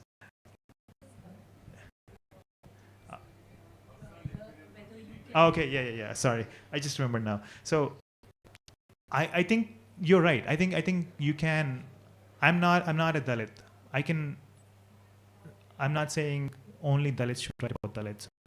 That I think as human beings, we have fundamental empathy. We have it. It's just we don't use it often, but we have it. We have the inside of us to imagine other people's lives and present their stories. It's just that most often we do such a job at that it becomes very easy to say, okay, you didn't because you're an upper caste person or you are a Muslim, you didn't get this, you didn't represent this particular aspect of the experience correctly. Like if, for example, you're a Muslim writer who's talking about, who's written a story about the Hindu specific rituals that happen when somebody dies, and you can say, you're a Muslim, you don't have this particular experience. That's why you've maybe seen it once or twice, but you don't really understand it, and that's why your stories are not authentic. Somebody can use identity as a way to criticize stories. I can understand some of that. So that's why I'm very consciously saying I'm not saying you can't do that. You can, as a writer, you should be free to tell any story you want, but it's just that at the same time, you have a responsibility to do it right. So when I talk about children of immigrants and like sometimes how their literature doesn't accurately represent the interiority of an immigrant, it's because I think are lacking, and it's not because they were consciously doing a bad job or anything like that. I think they were talking about it from their perspective, but I think there was still there's still a shortfall, there's still a gap that I perceived, and I was coming in from that gap, and there might be a gap in some of the writing other writers are welcome to come in and then they sort of write into that gap. But this is how we all get better as a society, by being imaginatively responsible, and so there's many ways to actually even make sure that you're doing a good job. You can create a piece and then you can share it to Dalit friends and then ask them, hey, I wrote this story. Have I represented this correctly? Have I? You can do that work, and you can get feedback. So I'm to answer your question. It is possible to write outside of your identity, but it is also your responsibility to make sure you do it right.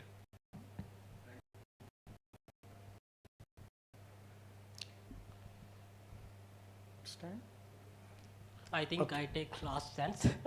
Is there any suggestions to upcoming writers? Advice? A few suggestions to writers. Okay.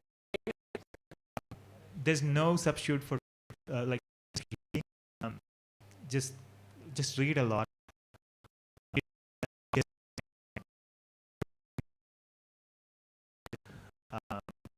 And then keep honest to yourself, and good luck. Yeah.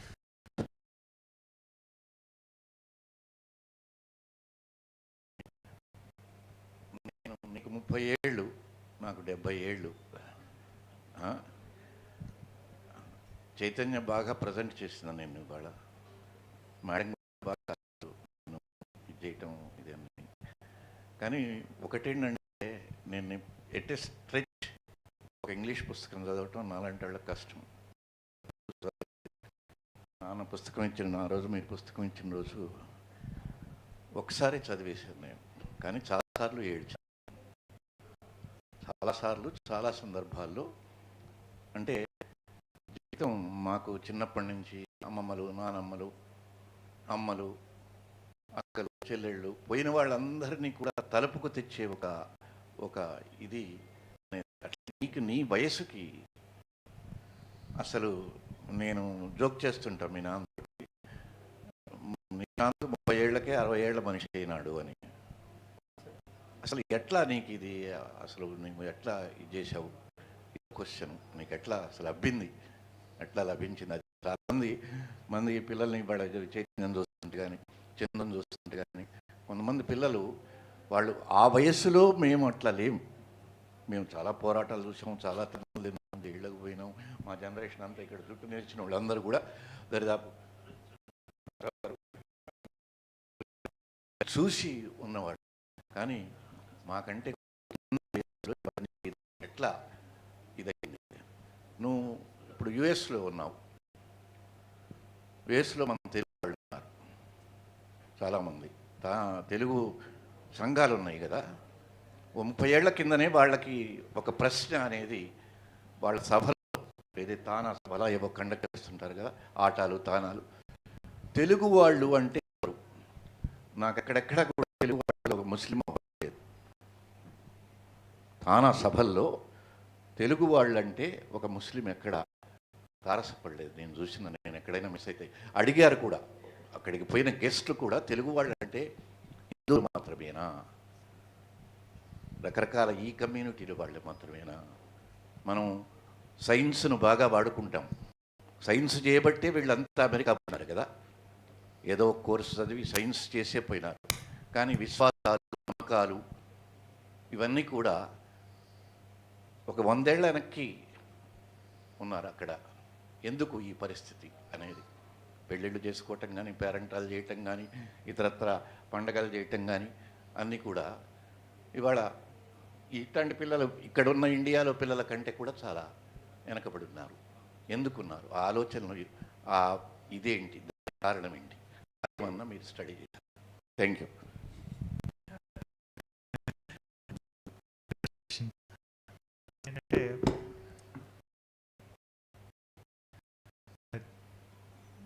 నేను లేకపోతే చెప్పడం ఎందుకంటే నేను అనుకున్నారు మీరు మీరేం చెప్తారు? చెప్పలేరు కదా. అనేవాడు ఇలా ఎందుకున్నాడంటే చెప్ప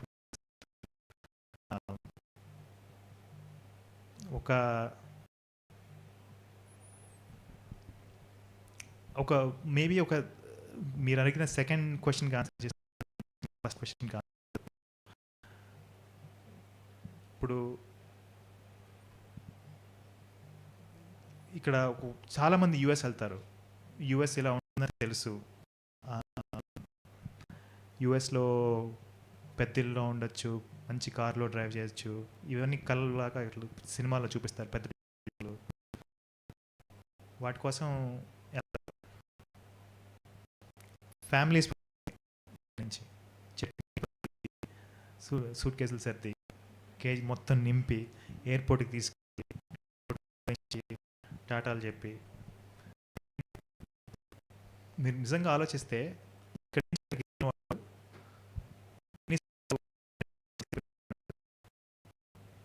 మళ్ళీ పేరెంట్స్తో వాళ్ళ పేరెంట్స్ చనిపోయే లోపు పక్కన కలిసి మహా అయితే 3 నెలలు, ఇంకంతే. 3 నెలలు వాడు బతికేది పేరెంట్స్తో. ఎందుకంటే వెళ్తాడు, మళ్ళీ 10 రోజులు ముందు వాడు జెట్ లాగ్ అని ఉంటుంది. మళ్ళీ సంవత్సరం రాడు. చూసుకుంటే వాడు గడిపేది పేరెంట్స్తో అప్పుడు దాకా, అంతే కదా. వాల్యూ సిస్టంలోనే ఇప్పుడు కొంతమంది వాల్యూస్ వాళ్ళు ఫ్లైట్ అదనో ఇదనో చెప్తూ ఉంటారు. అమ్మో చాలా ఎక్స్పెన్సివ్, మళ్ళీ పెట్టి 2000 మళ్ళీ ఇండియా వస్తాను, నెక్స్ట్ ఇయర్ వెళ్దాం ఉంటారు. కానీ క్లియర్గా ఒక మనిషి యాక్షన్స్ బట్టి వాళ్ళ వాల్యూస్ అర్థం అవుతాయి అంటారు. నాకు ఈ $1000 ముఖ్యం, 30 రోజులు 90 అయితే ఆ 3 నెలలు ఇంకో నెల అన్న దానికంటే నీకు ఆ $1000 అంతే కదా. చాలా వరకు కూడా వరల్డ్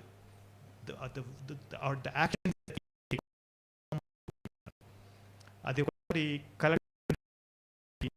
కొన్ని generations of people వాళ్ళకి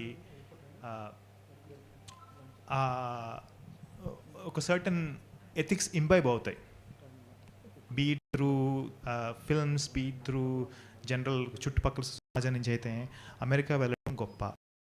ఒక ఎథిక్ ఒక అడాప్ట్ చేసుకొని కొన్ని ఉండలేవు, భాషలు నువ్వు మాట్లాడలేవు, ఎప్పుడు సరే ఏదో చేసుకుంటారు, అలా వెళ్ళిపోతూ ఉంటారు. సో ఇంకా క్లుప్తంగా చెప్పాలంటే ప్రతి లైఫ్లో మనం చాలా బార్గెన్స్ చేస్తూ ఉంటాం. ఒక ఫాస్టియన్ బార్గెన్స్ పెడుతుంది లైఫ్. ఒకసారి నీకు చేస్తాను, ఆ కాల్ ప్లేస్లో నీకు ఒక రాడ్ వేస్తాను, బయట చూసే వాళ్ళకి ఎవరికి నీకు కాల్ పోయిందని సంగతి తెలియదు. నీకు ఇలా జరిగినందుకు గాను నీకు ఒక మంచి కార్ ఇస్తానంటాడు. పోయేవాడు నాకు డీల్ ఓకే, నా కాల్ అక్కడ కారి అనే బాపతే. నేను కూడా అదే బాపతే, నాకు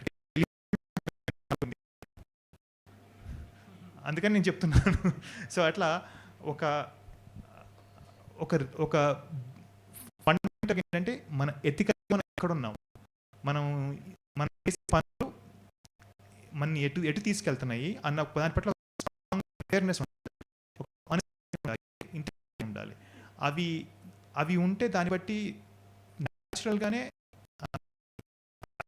సొసైటీలో ఉంటే చాలా మంది ethics as a society will be in a better place. So మీరు అడిగిన సెకండ్ క్వశ్చన్కి అదే కదా, మీరు అదే have I answered your question? So మీ ఫస్ట్ క్వశ్చన్కి వెళ్తే, ఇప్పుడు I think I am the sort of person who wants that. I want our society to be in a better place. నేను ఇలా ఎందుకున్నాను అంటే ఇలా స్టడీ చేసి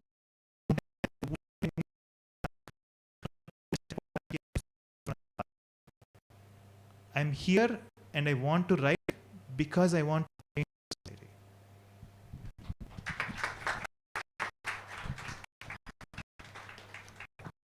It's good, well said. Since 10:30 we have this program, and we do these celebrations for various occasions. This is like festival of thoughts. This morning we have been filled with thoughts, and as beginning our chief guest said, usually parents and well-wishers, relatives and friends, students, youth, when they come to US, when they come back to India, what do you bring for us? What is a gift to us? Had given a wonderful gift to society is Nishanth. Nishanth, he is a wonderful gift and budding writer, and I'm sure that he takes all the suggestions given by the audience. Among the audience, we have many other important personalities. And before proposing Thanksgiving words by CM Chandramohan to propose Thanksgiving words to this occasion, thank you very much, and hand over to Chandramohan garu, please. అందరికీ నమస్కారాలు. 2013 June మొదటి అమెరికాలో వేశారు పాంథియన్ publications. పుస్తకం రాగానే ఎందుకో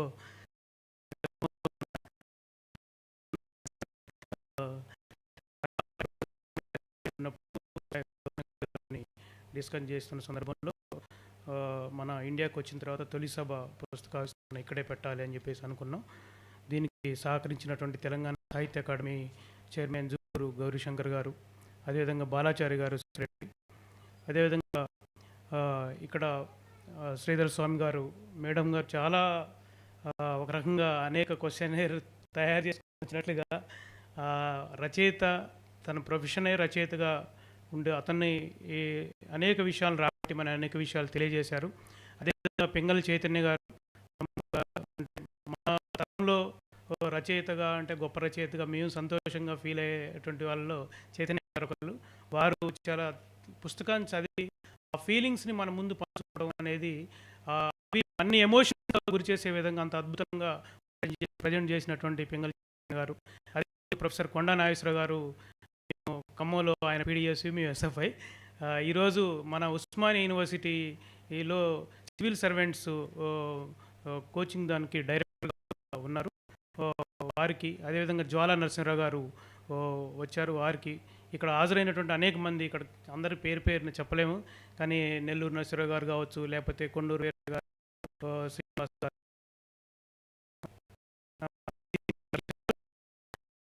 Ramanarao sir అంటే మా కుటుంబాన్ని ఎవరికి వారిని అనేక సర్కిల్స్ నుంచి చేసినటువంటి ఈ పుస్తకావిష్కరణ సభను అద్భుతంగా చేసినటువంటి అందరికీ పేరు ధన్యవాదాలు. గారిని చిన్న చిత్రీకరణం మన రచయిత నిశాంత్ ఇంజం గారిని సన్మానించాల్సిన కోరుతున్నాం. గారు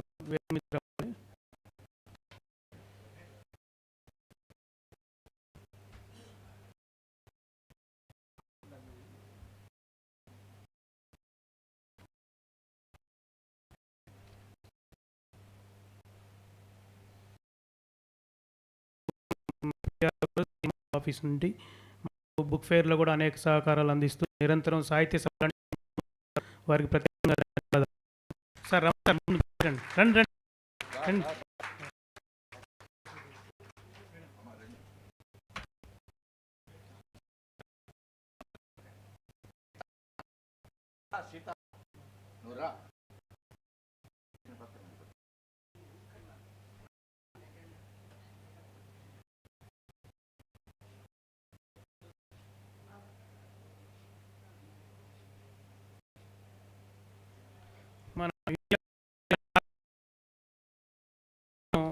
అందుబాటులో ఉన్నది. అది 499, కానీ 400కి మాత్రం